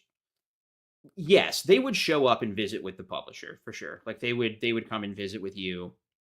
They probably wouldn't feel the need to meet with a physician, like, necessarily, if you're like getting your gallbladder removed, they're going to be way more aggressive if it's something where there's a larger risk of an issue. But as you might imagine, like the whole setup of this is kind of problematic, because what do you do in the case of a trauma, right? Like if there is like a terrible trauma, like what if it's like a gunshot wound or a stabbing, or just like what happened to me was I was just like had so much internal bleeding that I was like passing out. And it was an emergency, like something needed done very, very soon. And I think, like I said before, like it was during COVID when that first happened to me. So the elders weren't able to visit anyway. And that's what kind of saved. I would have been disfellowshipped way earlier if the HLC had visited me in 2019 instead of 2020 when I went, probably like a year later when the issue had gotten worse. The second time it happened, it was like the week before I was getting disfellowshipped. They really switched their tone when it came to Bethelites getting vaxxed. Yeah, it's just really weird. And, you know, it won't be a surprise to people who watch my channel that, like, I'm very pro medical science. Like, we've had vaccines for centuries, or a century at least. And the reason why we no longer have polio is because of the polio vaccine and shit like that. It's just not a like all of the conspiracy theories about the COVID vaccine, like for whatever risks, there just is no evidence of any of the crazier assertions that people make. But the reason why they did it is because there were health mandates, or at the very least, like Jehovah's Witnesses get government subsidies, they get tax exempt status. And I think that they were just very worried about losing government funding, losing or it being a headline. I think that specifically would have been a thing. If the Mormon church or the Catholic church was like anti-vaccine as a matter of principle, it obviously would have been a huge headline during the height of the pandemic. And it would have been a huge headline if Jehovah's Witnesses were like, no, our 8.5 million members are not going to get vaccinated. So I think that's why they changed it. As always, it is to avoid litigation and to try and keep this shaky ship afloat for as long as possible.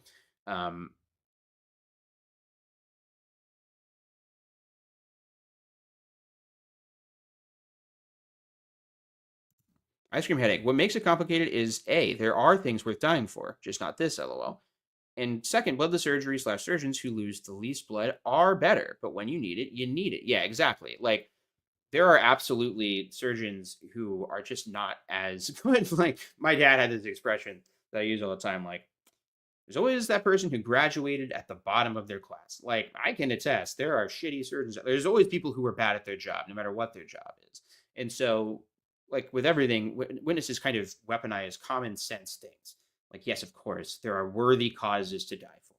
And yes, of course, it would be better to, like, have a surgeon who is known for not letting his patients bleed too much or has, like, a lower infection rate.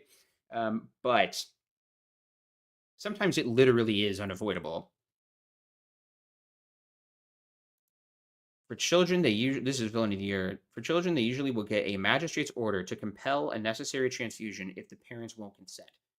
Handicapped have the right to refuse care as long as they have. Yeah, and it seems to me that I don't know if children, just as a matter of principle, can just be essentially martyred for the blood thing. The only times where you see that happen is the things that they make little videos out of and put on the website, which is super witness kids, witness wonderkins who are willing to like talk to their doctors because they're really good at saying all the right witness things. And they think they really believe this stuff. Of course they don't, because they've never been given any good information. They don't have informed consent to getting baptized in the first place and all that. But I'm pretty sure that the circumstances where a kid would be allowed to die are rare, I think.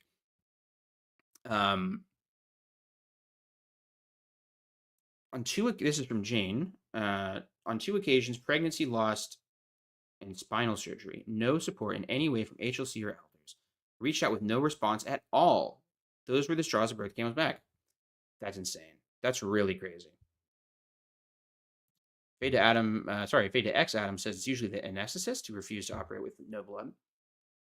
I'm not actually sure either way on that. I'll trust you on that. Yeah, their little disclaimer at the bottom won't actually protect them if it's actually untrue. Yeah, like, okay, imagine a different world with a different, I don't know, trajectory of the United States where, like, the Supreme Court's more liberal, maybe, or there are just more humanitarian groups that are capable of challenging the systemic abuses of religion, which right now there just aren't that many in the United States because religions have carte blanche to do whatever. But if this was a case that was taken up, like, it would be very, very easy to prove why that little disclaimer is bullshit. Like, it doesn't make any sense. What happened in Norway is a good example of this. They can say whatever they want. They can say whatever lies they want. But what do their publications show? What do their videos show? What are the leaders saying? It's unambiguous when you actually lay out the evidence of their actual teachings. Yeah, that's a good question. I've never heard him talk about his thoughts on using blood on trauma patients. Never heard him talk about it. I will say, as soon as he was able to stop doing just like EMT runs, he did. I think it was hard for him. I'm imagining that you would see a lot more fatal blood loss. Shout out to Mia. Is it Heinonen? I've given blood like 20 times so far. I do recommend it if you can. Absolutely. Sorry, I'm trying to catch up to comments. Yeah. She went to the children's hospital I was talking about earlier. Techie Ben says, if I remember correctly, the girl from Australia with the heart condition died just as I was leaving, 2020 or so. Yeah. I know that my family met her. I didn't, but they met her family, met the kid. I think it might have been happening after, like, I had moved out of the house, perhaps, like when I was first married. But yeah, she was in the children's hospital in Columbus because it's known as a bloodless surgery center for pediatrics. Every JW, this is Scott Jones, by the way, friend of the show. Every JW who has died from this constitutes a literal human sacrifice of Job. Yeah. Oh yeah, no, totally Shield Society. I knew exactly what you meant, and I agreed that they pick and choose when publishers can trust medical experts. Absolutely, they do the same thing with like archaeologists and scientists. You can trust it until it contradicts with the bottom line of the group, and then blah. Oh, interesting. I've never seen this movie. The Children Act movie is slightly melodramatic, but I think it does do a good job showing how kids who initially refuse blood are kind of brainwashed. I've always been dubious to check that thing out. I've always just been like, is it gonna be cringe? So few TV shows and like procedurals who deal with witnesses ever get it right. Okay. Before we get into our final segment of the day, we're going to, and by we, I mean me, I'm going to take a quick bathroom break and get some more water. I'm going to get some water. But boy, oh boy, I really got to find, we've got a new going to the bathroom thing. Right? Did I just not upload it? All right. Where is my thingy?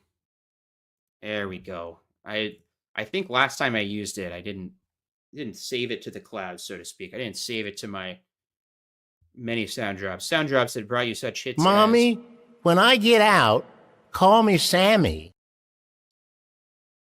It's always good. We haven't done any conspiracy corners or anything like that. We haven't even really seen the pets, to be honest. But Echo is in here, so I think it's appropriate that we play the pet. Our spiritual paradise is a place that has many harmless animals. Now, what do we mean by this? Perfect. Okay, I was just killing time. God damn it, it's still processing. All right, let's look and see what else is new. Is there anything else that might be worth cringing at on the website? Have we looked at the Ronald Gerson thing? Yeah, I think we looked at all this. We've seen all this shit. So, I do want to check in with the latest magazines. The latest magazines. We haven't done a lot of fun voices or anything. Plus, I can talk about a big project coming up on the channel that I think will be fun. It involves a leaked video that I don't think anyone has seen before. So that'll be cool. I won't show it, but I'll talk about it. Talk about what's coming up in the near future. But first, everyone, let's take a break. Let's take a snack break.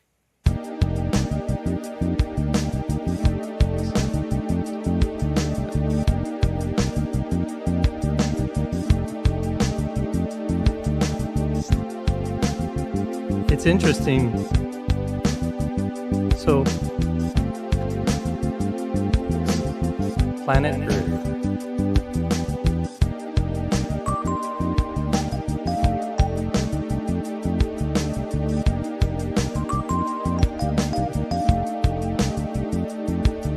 Perfect. No.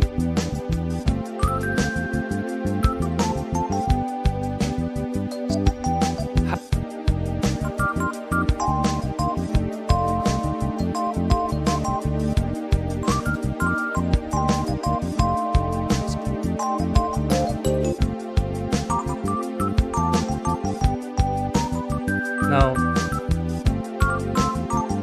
think about it. Maybe we've that puts to or persecute yourself.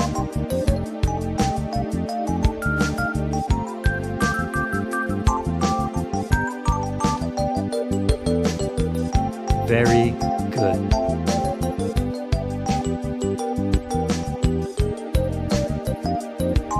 And verse 30. In verse 30.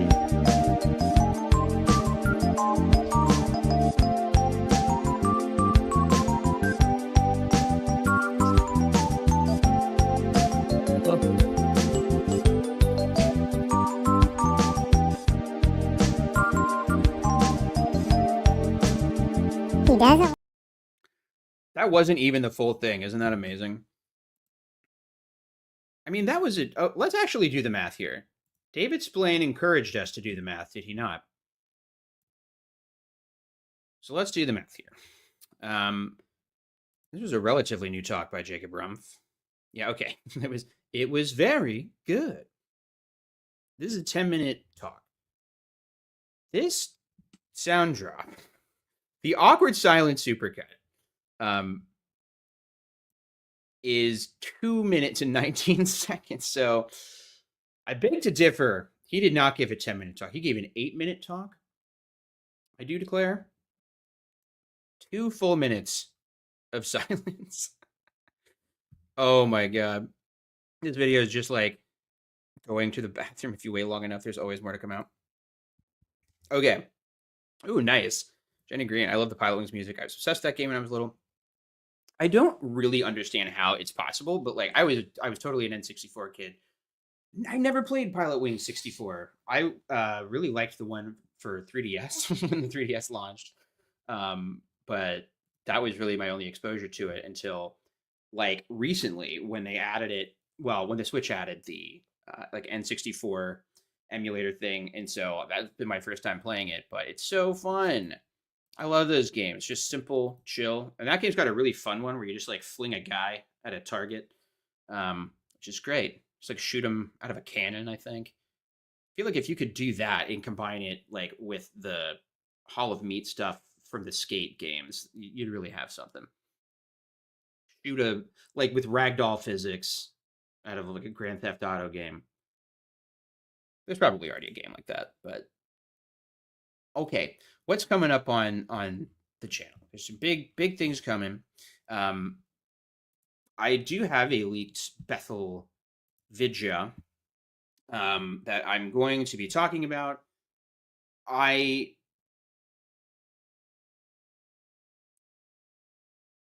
Sorry, trying to just gather my thoughts here. So this video, it's not like necessarily new information or anything, but it's very cringy. But I want to use it as an opportunity to talk about a larger subject.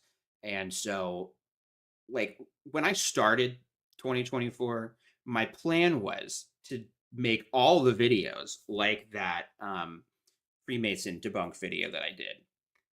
But it was so much work. I just realized that's not sustainable. I can't do that. I had to read like several books, and it took hundreds of hours to edit, and then it didn't do that well. So I was like, no, this is not a sustainable thing. And in general, I want to direct my efforts towards making high effort content for other channels too, like my System Failure. It's a pop culture channel I got going on, where for some reason a video about Across the Spider-Verse that I made like almost 2 years ago now randomly hit the algorithm like a full year later, and now it's getting a bunch of views, which is awesome. I just released a video on Lost. I'm going to release a video on Twin Peaks next.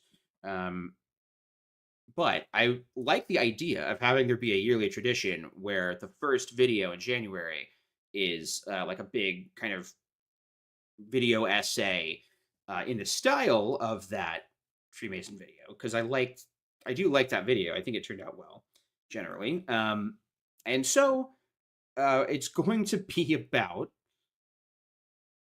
it's tangential to Pillowgate, let's put it like that. The kind of sexual shame and anti-masturbation, anti-porn stuff feels like it pairs really well with this modern, more secular cult of like the no fap movement and just kind of like weird anti-sex men's rights activist kind of like guys who think that in order to really fulfill themselves they have to stop masturbating ever or whatever. And so I started doing research on it. It's really interesting. And Christina has a lot of background in like addiction now. Like that's one of the main things she was studying. And so it's been interesting. Just like how much more sorry. I got distracted because my camera went out of fucking focus again. Don't worry, I won't use this webcam for the big special video. It seems to me like they create a cycle, and not just Jehovah's Witnesses, but all of these groups, the Mormons, that take this to a really crazy degree. They've got like their own parallel AA programs, but they'll have like, Porn Addicts Anonymous and Masturbation Addiction Anonymous stuff, like that are sanctioned by the church. And there are many, many influencers out there making a bunch of money from guys trying to teach them that they gotta this no fap thing. And I'm interested in the fact that it's not all religious, but even like at the Bethel cult compound, if you've seen the Pillowgate videos, you know how creepy and weird that stuff is coming from those old lascivious guys who are constantly licking their lips. But what they're saying is basically not different at all from what a lot of these modern influencers are saying. Like, whether they approach it from like this pseudoscientific evolutionary psychology point of view or because of religion, they're kind of arriving at the same conclusion. And is that stuff based in evidence and research? No. But it's interesting. It's also a topic that like I've always been interested to talk about. I'm not comfortable talking about sex in general, but I find it interesting, like the sexual repression of the group and the effect it has. I think that it creates a lot of like self-fulfilling prophecies where if you view having sex or what would it be? Like, if you view sex itself as this thing that can only be allowed in these very specific confines for these very specific reasons, and it is an intense moral failing on your part that you should feel ashamed for, if you ever like jerk off or view porn or whatever, isn't that kind of creating the problem in of itself? Like, it's going to create an unhealthy relationship with the thing because you're raising the stakes of it in your head, and then you're going to feel a ton of shame afterward because that shame has been imbued into you, and then shame cycles are a huge contributing factor to why addictive behaviors form anyway, like alcoholics and things like that. But Jehovah's Witnesses and other really purity pilled people kind of view pornography as like this uniquely horrible thing, this uniquely horrible addiction that's worse than drugs even. So that's kind of what it's about. So I'm back into research mode, reading studies and stuff. It's been fun, and Christina's got some expertise she can add actually, which will be really cool. This is a great comment. Sparlock Jawdropper, which is an amazing name, says that new GB fella is a real wheat thin on the scale of exciting crackers. That's just like 3 jokes in the post. Andrew Huberman. Who's this guy? Should I look him up? Maybe that's something we can look at on a future stream. Like, we can look at some of these NoFap guys to do some research. I'm a little wary of doing that now. Who is this dude? An American neuroscientist and podcaster. Great. He's an associate professor of neurobiology and ophthalmology at the Stanford School of Medicine. Huh. He's got 6.3 million followers. Oh no. Oh no. People also search for Lex Friedman and Russell Brand. Ay, papi. Oh wow. I've seen this like thumbnail pop up before. Is he the diary of a CEO guy, or is he on that pod? That podcast is always recommended, which is funny given recent events. He's not. I see. There you go. There you go. Which is just so weird, man, because like Joe Rogan is the most like jerking offiest, porn watchingest guy. That's like a lot of what his little jokes are about and stuff too. Okay. Anyway, that's just a little preview of what's to come. Yeah, I watched. I think I watched one. His one with Trevor Noah recently. It was really good. But he's like truly this guy who runs the gamut of like really weird spread of gets across a lot of different disciplines, I guess you could say. You should interview the CEO of United Healthcare. Learn how that guy's been so successful. Okay. Let's look at the latest magazine. The latest magazine, innit? What has happened to respect? That's so stupid. This is the latest awake. People these days don't seem to respect that I'm walking here. I mean, look at this. That's what's going on here. What is happening? This is true. This is the most boomery. These days, everyone's so mean. Things just aren't like they used to be. Things, you see. All right. That's not what I want. This is what I want. All right, we looked at this one and it was a total dud. This looks fucking scary. January 2025. Just a scary electric volcano.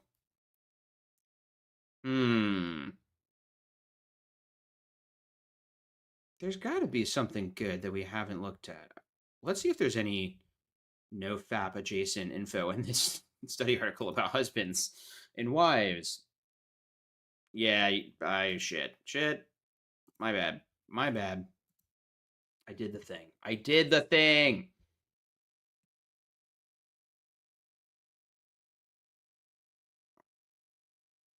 I was indeed meaning to share my screen.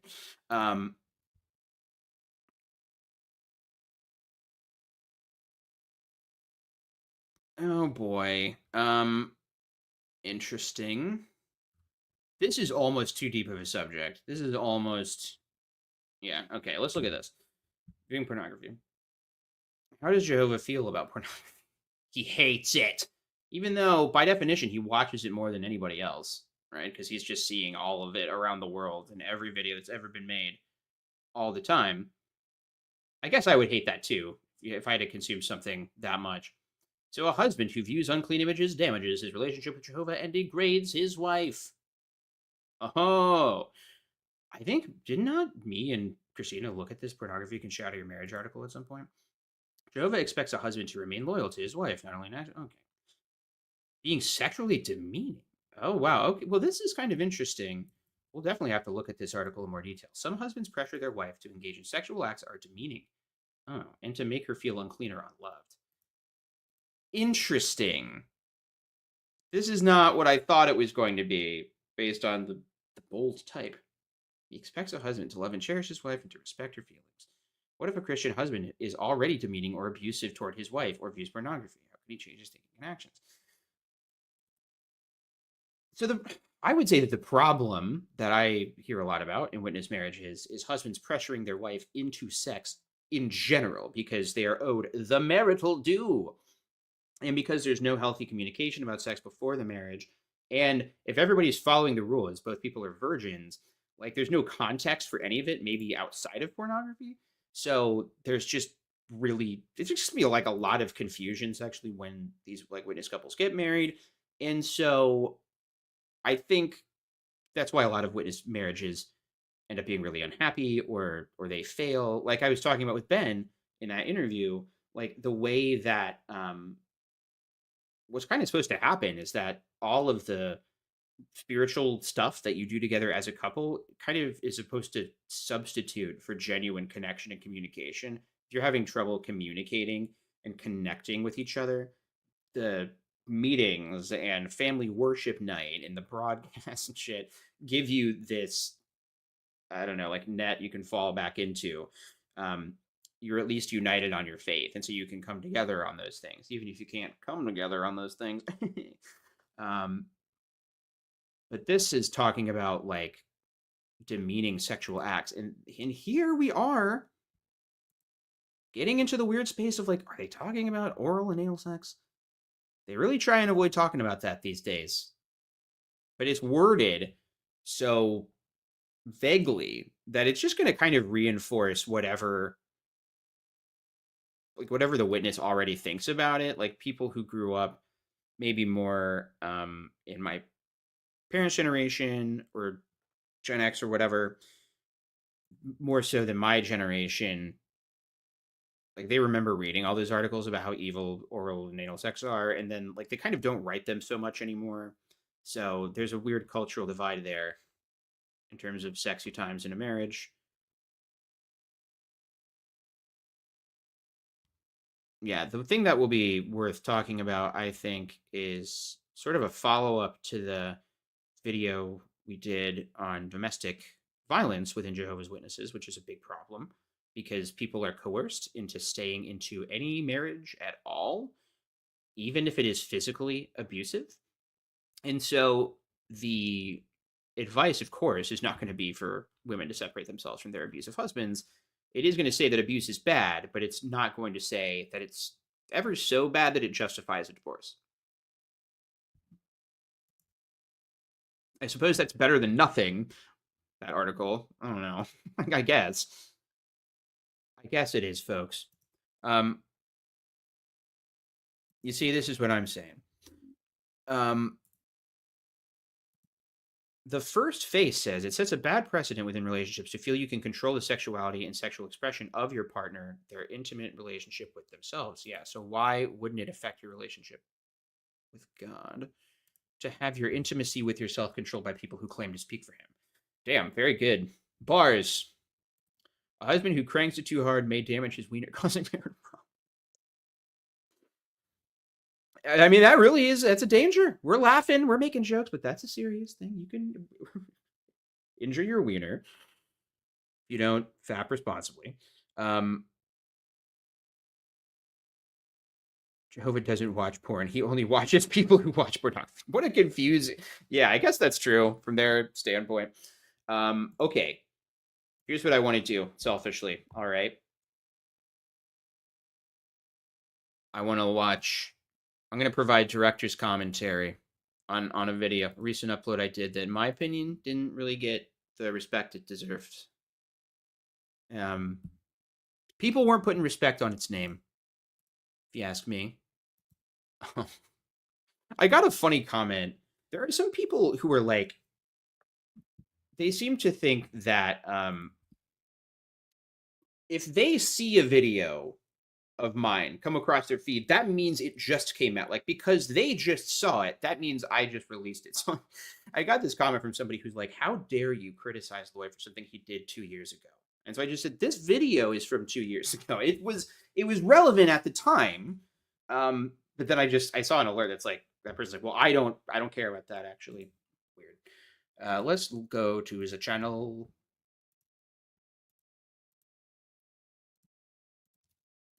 I want to look at my stupid edit video. Because I think after that triggering blood conversation, we need some dumb edits in our lives. I'll give you some director's commentary, reflections on what I want to do better. This was fun to do because I got to just like fix a lot of things that bothered me about these edits before. Jokes that I don't think landed, or just in trying to shorten it and stitch them all together, making a new joke that's funny. So, I don't know. Let's do it. Our theme this month is Feed Your Penis. We encourage all to now enjoy the following video. Yeah, so this is literally mostly just the musical introduction that they do at the convention. You know how they have like a fancy video production? This is just that, but super sped up with Star Fox music. Or no, this is from Super Punch Out.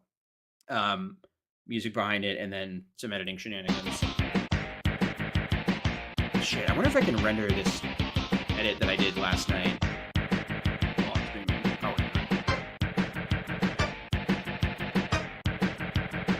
This, yes.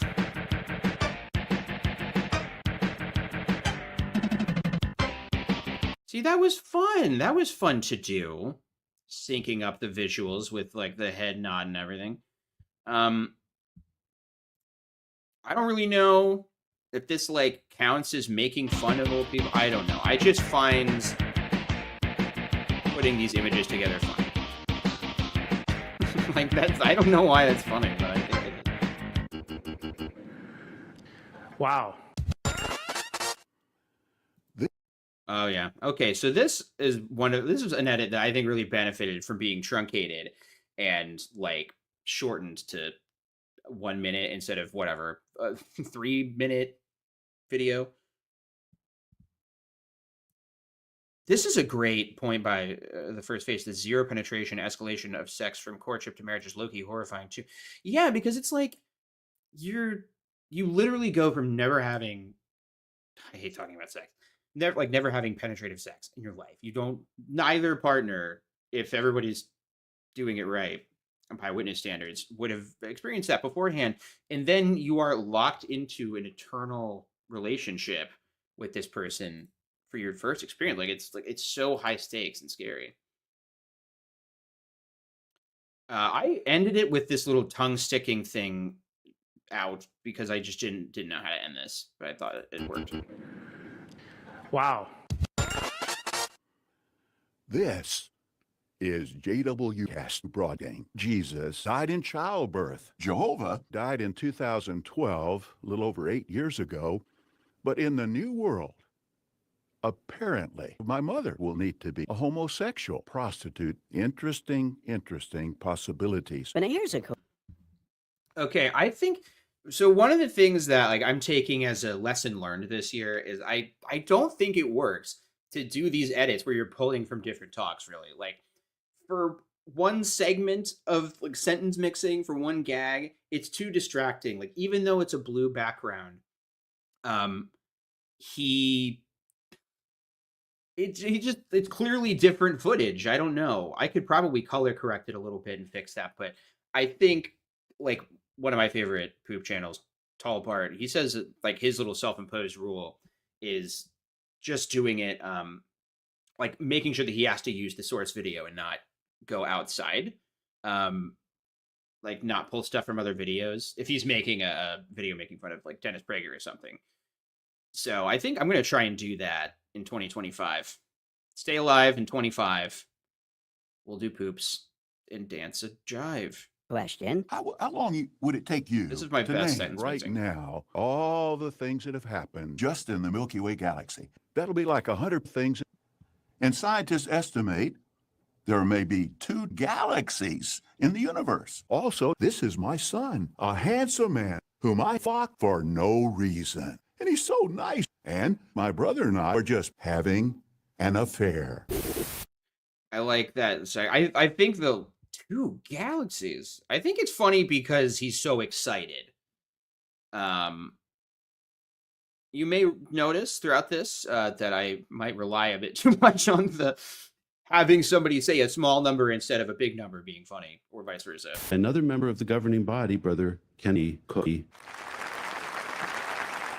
Hi, we warmly commend you for your desire to expand your hard erection and your interest in pornography in a variety of ways. Before submitting an application for the worldwide order of racial hatred, Sorry, I had to like undo my Bluetooth. it's expected that abortion must be treated with medication. Satan and his world are also attempting to pee. What a relief. Please notice me. Ha ha ha. Just a little bit of Kenny Cookie. I think that edit ended up not being super great. I still think like the funniest edit I've done with Kenny Cook is just the awkward silence supercut, like the annual meeting thing I did this year, which, by the way, I am absolutely determined to finish the complete awkward silence annual meeting, which will be different from all the stuff you've seen, because like that Loesch thing that we'll see later where he's dancing with a mirror to the Man in the Mirror song. Like, I did that already, and he has so many awkward silences that I think it would be, be wrong to not really represent them. Hey, Maria Sheehan, thanks for becoming a new member. We love to see it. By the way, Joel Eastman, the answer in the Young People Ask articles is no. They're very clear. Masturbating, you got to go tell the elders immediately. You, a little 11-year-old boy who masturbated for the first time, had to go talk to old, weird men who are essentially strangers and tell them what you did with your penis. And that's just the Jehovah's Witness rules. That's just what they want you to do. Okay, this Sam Hurd thing, I think, turned out pretty well. The original one, which is in some larger Tony Morris edit, is good. But the Sam Hurd stuff was better than the Tony stuff. It was a bit of a problem. I haven't said anything yet. Mommy, when I get out, call me Sammy. Brother Morse is my only white friend. He's white and I'm black. Whether we like it or not. His body. So I love that joke, but I do think it's a little distracting that he's so obviously in different backgrounds for every single one of them. I don't know. I'm going to try and not do that as much this year. Smells like Old Spice cologne. The precious blood of another human leaves a sweet taste in our mouths. The theme selected for Brother Morse this month is sex. This morning I've chosen the freestyle rap.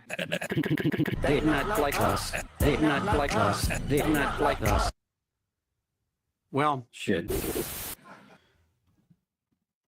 What can you say? What can you say? It's just good. It's just a good edit. It's super janky. I realized when I was putting this together, you can see like the YouTube timeline bar at the bottom left corner for a second because I was just obviously screenshotting the Kendrick Lamar music video. We all make mistakes. The governing body wasn't smart.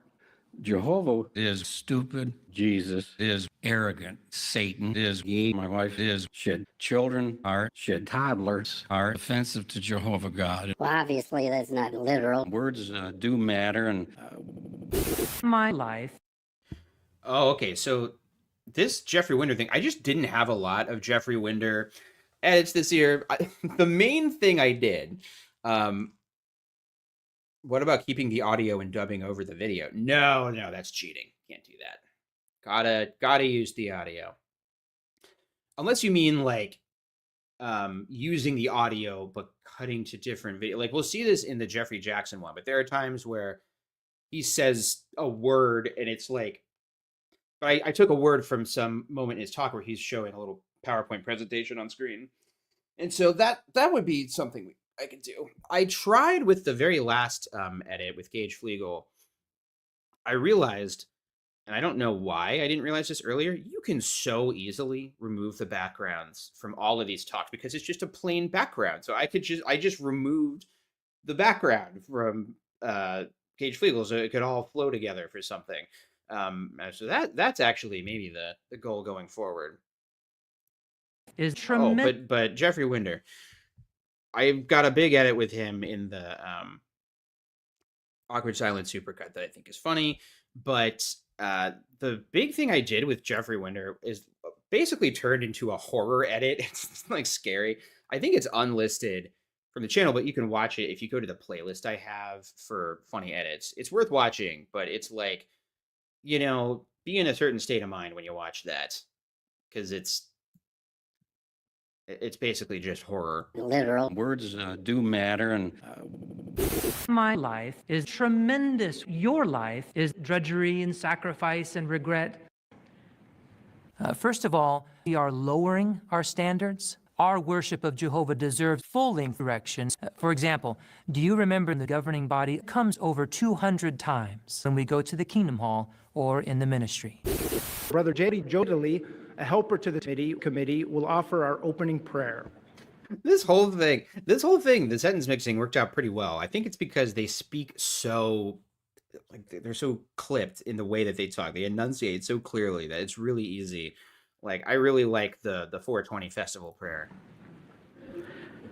Our dear Father, we approach you now at the beginning of the 420 festival, grateful. And that's because we want Satan to know how much we love him and how much we hate you. Please, Father, bless this happy day. Oh, happy day. And may your worship be, may this worship praise Satan. This is another different thing I started doing this year, was just having, like, oh, thank you, by the way, the first face. I appreciate it. This is another thing I started doing this year, was just like having running gags pop up in other edits. Like, just anytime Sam Harris? Oh my God. Stop. What do they call him? Sam Harris? What the fuck?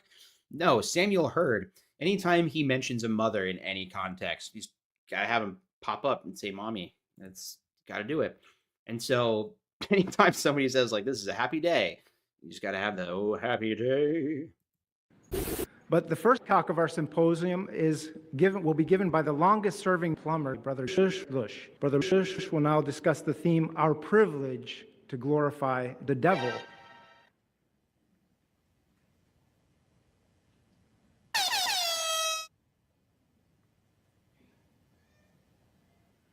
Oh, happy day. Here it comes, guys.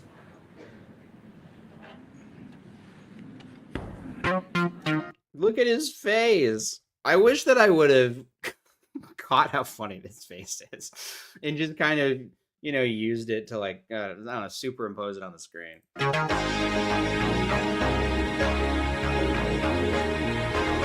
Did you look? Yeah, in the Awkward Silence compilation, well, whatever the fuck that is, I just did a montage of all the times he says glory, because I had a fun time doing that with Notice and with the talk that Stephen Letts says where he just talked about Jehovah's Hand. It ended up, he said it too much for it to be funny. I think it just turned out to be annoying, so I didn't include any of that in the edit, in the supercut. In the dark, no mirror reflects anything.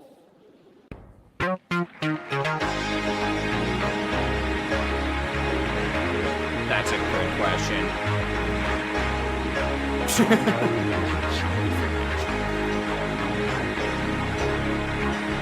love this face.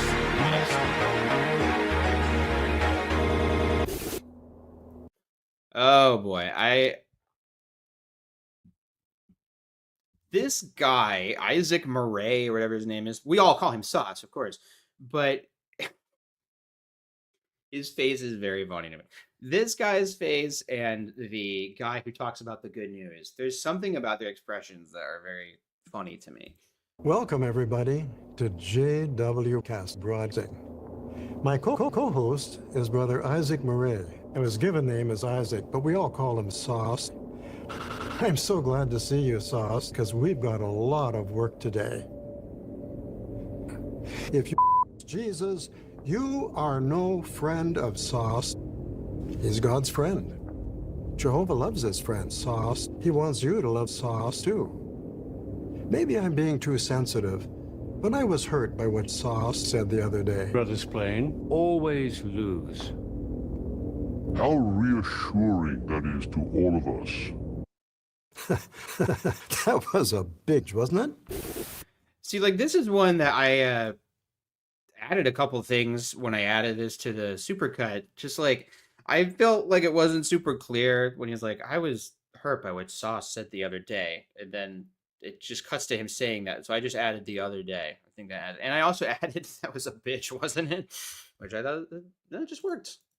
But now we'll turn our attention to Brother Jeff Jackson of the governing body, and he will develop an intriguing theme. His theme is sex. Yeah, this has now happened like 3 or 4 times on the channel where I just introduce it and make it them say that the theme of their talk is sex. And then, of course, they don't really talk about sex that much at all. I don't know.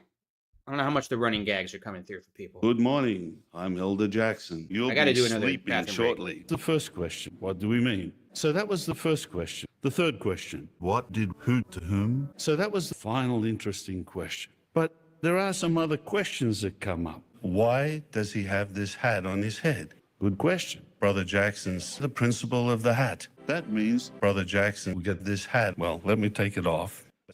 The third question. I understand global warming, but is it really the case that just one abortion will literally kill the whole earth? What's the answer? Yes.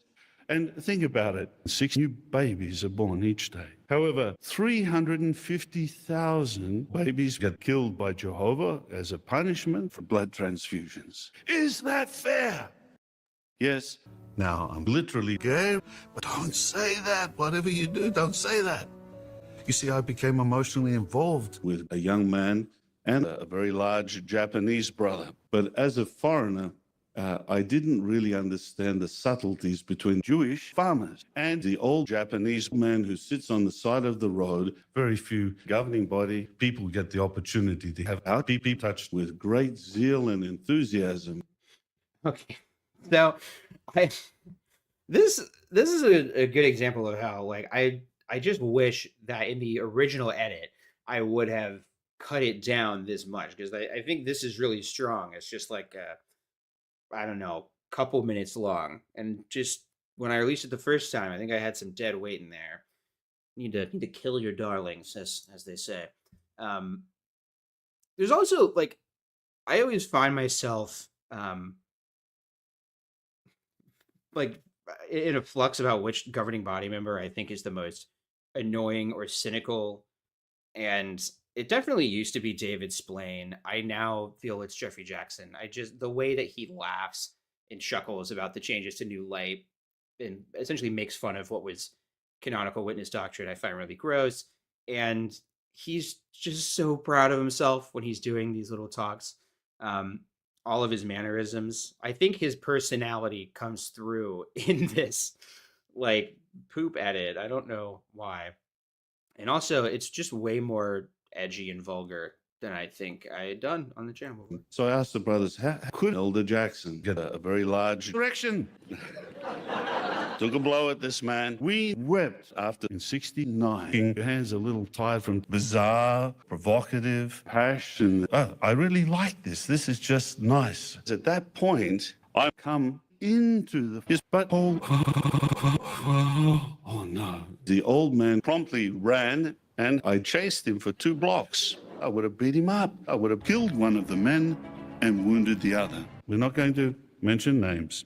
However, the gay old man had a little bit of a punishment coming to him. I was happy with how just I was able to form this entire narrative about him meeting an old Japanese man on the side of the road and having sex with him. The man runs away and he's embarrassed or upset, so he tries to run and kill him. Like, there's a whole narrative that ends up being pretty funny. This is cringe. I don't know what I'm doing, but I like this. I like being able to tell a whole story. It's an example of splicing stuff together from different videos that I think kind of works, because it's like not making a totally cheap joke, at least. Well, it is, but we're going for storytelling, you know.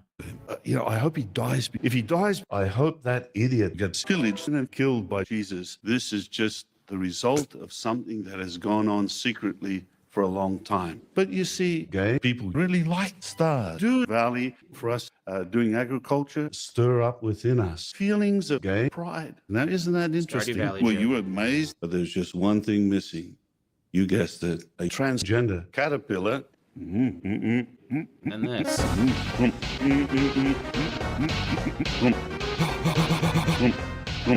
That's it.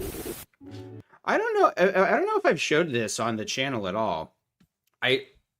Here's the thing. YouTube Shorts are absolute bullshit and they suck. I made this edit for TikTok. I tried to upload it as a short and it just wouldn't work. Like, I even uploaded it in vertical resolution and it still didn't work. I don't know why. So here's that thing that I just showed of them, like Toy Story 2 music. That was the end of this edit that I posted on TikTok. So I'll show you this if you haven't seen.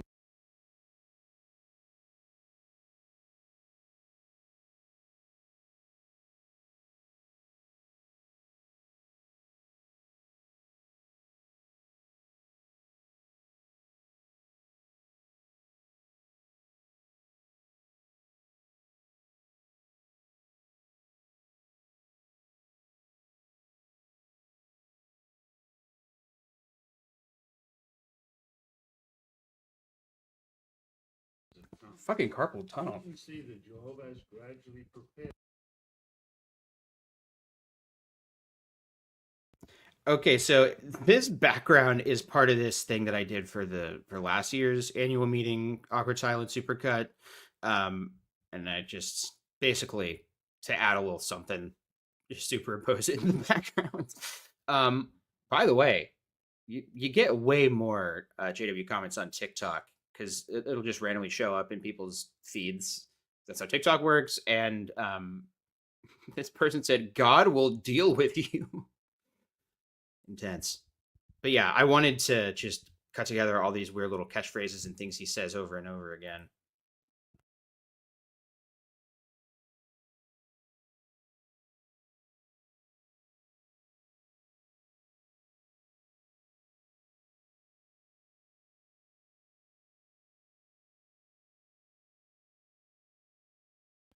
And then we go into that. Then we go into that thing. Oh, no audio? Shit. Did it just not work? That's unfortunate. Why is TikTok bad? Why is TikTok just... Oh. Did I just fucking not... That's so embarrassing. Oh my god. So you just didn't see it at all, right? You just didn't see it? Shit. Shit. All right. Well, it's worth watching. Here it is. Now, I know what you're all thinking. We know. We know what you've been saying. And what were we thinking? And really, what are we thinking? Wait, really? Let me repeat it, because you're in shock now, and you need to write this down. So if you were writing down notes, there's a new point, be careful what you say to others.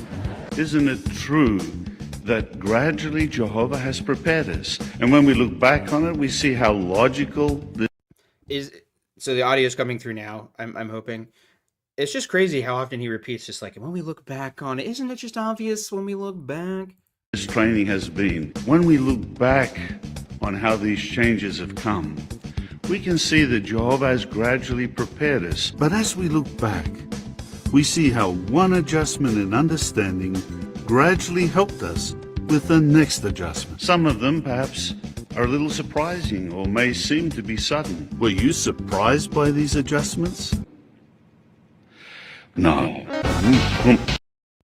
Right. So that's where it kicks in on the best of. All right. You know, one of the things that I am realizing I should have added, because I realized I had a lot of like intros to JW broadcast, or like, sorry, intros to Sunday service that I made, because I usually make a stupid little edit. So that was fun to kind of revisit those, because usually like I make them the morning of and then don't really think about them again. I think this is one of them. I actually think I didn't use it because it was too dark, and I tried to upload it to TikTok and immediately deleted it for reasons that you will see. Welcome, brothers and sisters, to JW Cast Broaden. In this month's program, we'll learn ways to kill ourselves.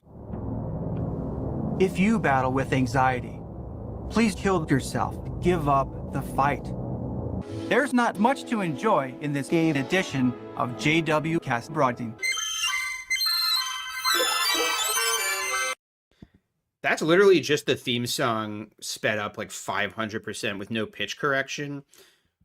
I don't know, something to it.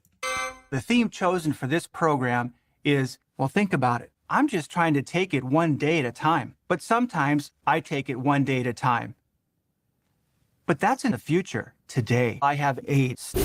One day. Okay. All right. I don't know if this...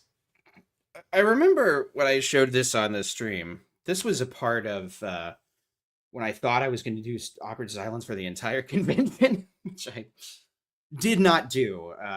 It was just too much. I mean, that's like, I don't know, 8 hours a day for 3 days worth of material, a convention. This is a convention video. Like, they show it as one of the things in their, I don't know, one of the symposiums, I guess. Sometimes I usually don't mix normal people who aren't like leadership, but I don't know. I just did it. Sound off and let me know what you think about the ethics of this. But that's in the future. Today, I have AIDS. One day, a woman came to my door, very Jewish. How is that possible? It's never happened. And said, "Do you know you could live forever?" So I looked at her and I said, "Oh, no. And that's when she said, "Well, Jehovah." I said, Yud Hey Vav Hey. There were no vowel points. I couldn't pronounce it, but I knew Yeshua Mashiach. I just felt that I was Hebrew. Mashiach, I know, means, Yeshua. So it answered the question. I just did it because she uses so many like Jewish words. She uses like Hebrew words, and they just sound kind of funny out of context. I don't know. It can't be an accident. Insignificant me, can die. I mean, that's special. So I decided, die. I'm so worn out now. I'm 93 years old. I'm 59 years healthy, and I can still cook chicken soup with matzo balls. Matzo balls. Yeah, and that's probably the main reason I wanted to do it, is because she said matzo balls, and it reminded me of the awesome very tall Bart edit that he did of Seinfeld, where he has Brian Cranston did his weird matzo ball song. What can I tell you? I absolutely love matzo balls. As long as I have matzo balls and me, I'm gonna shit. Don't change the channel. What is the good news? The good news. I could watch this guy talk about the good news all day. I really can't describe why I find him funny, but I've shown him a lot on the stream, so I'm going to fast forward. This guy is also amazing for different reasons. Now, moving on, we see the good news wherever we are. Yeah, I wanted to include that in the best ofs because I literally whipped out the piano to match his sing-songy voice. Jehovah provides an instant text message to the plant and animal life of Palestine.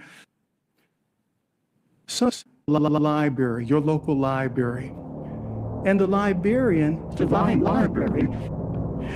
So who is the greatest librarian? Isn't it Jehovah? He's the greatest librarian. If you have... Okay, I like the color printer guy. Just had to shout out the greatest librarian guy. It's so tough. You're given a talk and you mispronounce the key word of your talk the entire time. That happened to me with this one convention. Well, it didn't happen to me. It happened at everybody in the Nutter Center in Dayton, Ohio.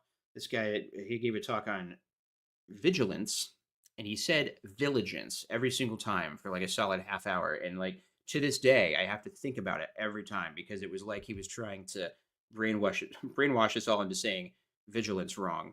Jehovah, he's the greatest librarian. If you have a color printer, why? What color does it add to Jesus' life and ministry?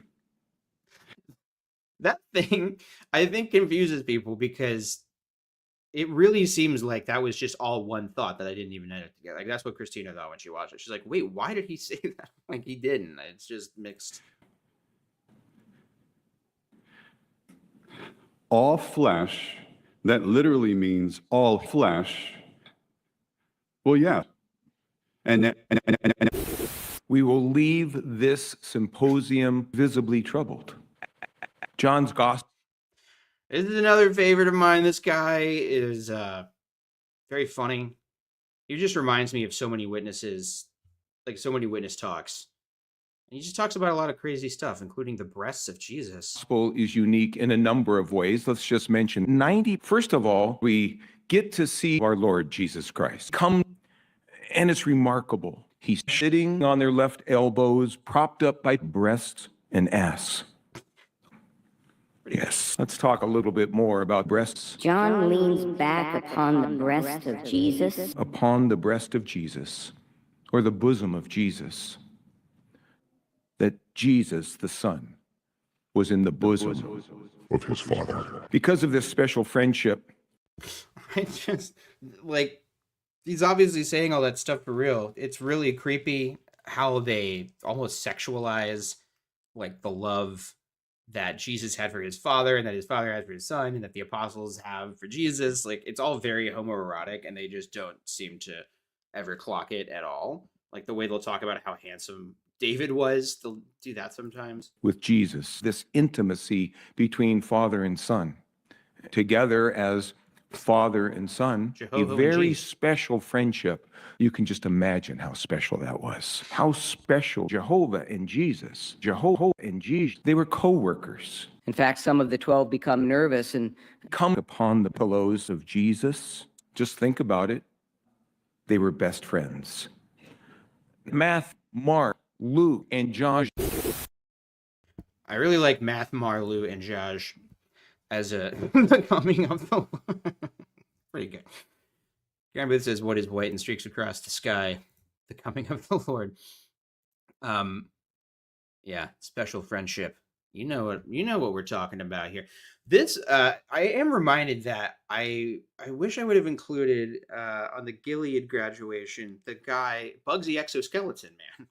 He talks about being fooled by Jehovah, and I really did like making him say Jeramerja was foofed by Jehoho. But I don't, I just foofed by Jehoho is funny to me. Brothers and sisters, watch and listen quietly to this heartwarming video. I can't explain any of this.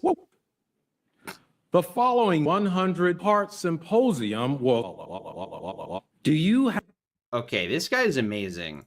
His pauses where he's like, it's really weird. He just does that. It's just with the thing he does in the talk. New JWOS update. Is that true? Is that facts? Are we on Watchtower Vista? Thanks, Namis. I appreciate you. This guy is amazing. This is like the public address. So this is the guy who is supposed to be like at a convention. There are talks that are like meant for the public. Like as a witness, you're supposed to invite people to the public address because it's more obviously a lot of the convention stuff is just weird inside baseball stuff for Jehovah's Witnesses. And this is not, I guess. So that's what this is, which just in my brain makes it funnier that he's doing all this to talk to the public. All symposiums felt like 100 parts when I was a kid. Oh my God, I know. 100-part symposium. The one devastating thing is I never did make an edit of that guy. I think if you go through the stream archives, you'll find like the creepiest baptism talk, and it's that guy who I had saying like, brothers and sisters. He's the one who what's he talk about that's so creepy? It's like, a brother approached me with a very warm smile. Really weird. Have the truth? No, not even close. I want power, authority. I openly acknowledge that I want to be the focal point, like president or maybe even an emperor or a king. Something to signify majesty, excellence. This whole thing that he says, I don't know why. Some things get stuck in my head, like, oh, happy day, obviously. The way that Jeffrey Jackson says, however, he says it really funny. However, and then the way he says, I want to be the focal points, like president, or I don't know. That gets stuck in my head a lot. You do these videos and they get stuck in your head. It takes a long time to edit them. Like, that was a real pause. Like, appreciate that for a second. Just as an editor, what a gift. You're making an awkward silent supercut, and he Maybe even an emperor or a king. Something to signify majesty, excellence. I got to get this done. I don't want to see people. So first of all, the word. Second, the word. 15th of all, the word. Now let's watch a video where the Apostle John is speaking about the word. The word. The word. Okay, I'm not going to subject you to the word dance from... or this fucking telephone book thing. I still didn't quite nail this. There's something there that I like. I like how... I like when the guy says it was a happy tappy. We graduated in June, got married in June, had a child in June. Well, it was a happy tappy. At one point, 2 witnesses knocked on my door and they showed me Psalm 83:18. God's name is Jehovah. They offered a Bible study, but my study only lasted 83 weeks. We got a car. We start going to parties, starting to smoke, have drugs, parties, Just had to include starting this to 'cause of the smoke, baseball getting was more drunk, important than my going to wife thing. parties. Baseball is more important to me than even my wife. I felt like he sounds drunk when he's saying that. Really weird. Okay, the little wine and cheese guy, him saying people are everywhere. This guy is really scary to me. And I also think of little wine and cheese. That's another weird sentence that'll get stuck in my head. Embedded. People are everywhere. This guy's amazing. They're in the store, they're at the gas station, they're in the park, they're taxi, they're on the plane. You're having a little barbecue in the backyard. You're enjoying yourself. You've got on the little wine and cheese. When we see a little wine and cheese, we should think of a beer and a lobster roll. When we see a line now, we should think of a line. That phone that rings and it's unsolicited, we should think of a phone. I think that he earnestly misspoke and said, when we see a line now, we should think of a line, and then corrected himself. So that informed the rest of that. Oh, yeah. Something about this, right? Like, if you watch the original version of this little part where we do the montage, like, the music sounds really cool and it kind of waves in and out. And in this version, in the rendering, I don't really know why, but it just cuts to a dead silence. It's disappointing. So it just got totally silent. It didn't do that in the original version. Something about rendering it more than once. I do really like the farting part of this. I think the farting part's pretty good. And what I really enjoyed about this was warping, just from a fun perspective. It was fun to warp their songs and to make it something really dreamy and weird. I did that in the scary Jeffrey Winder edit I talked about. Maybe I'll show that after this.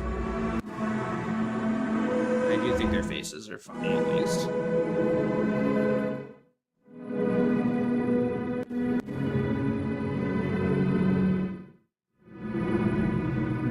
People are everywhere. They're at the store, they're at the gas station. I don't know. I'm just a fucking baby. Like, having somebody's head be bigger than normal, funny. He ignores the counsel. True. I like this edit because we get to appreciate Algin's acting. George. Pressuring George the whole time. What do you think, George? Little. George. Yeah.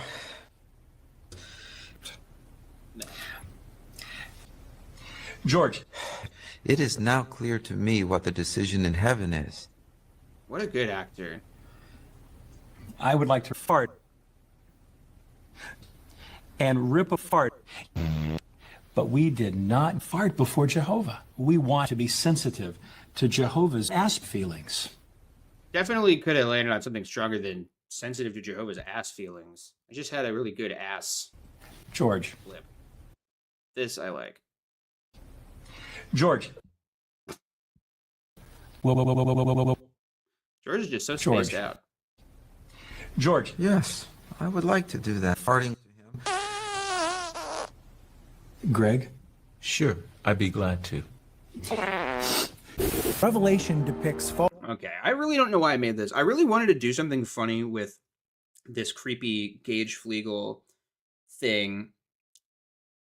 I haven't quite figured out what to do. I think I'm going to release a supercut of all of the Gage Flegel edits that I did. That's a good interpretation of it.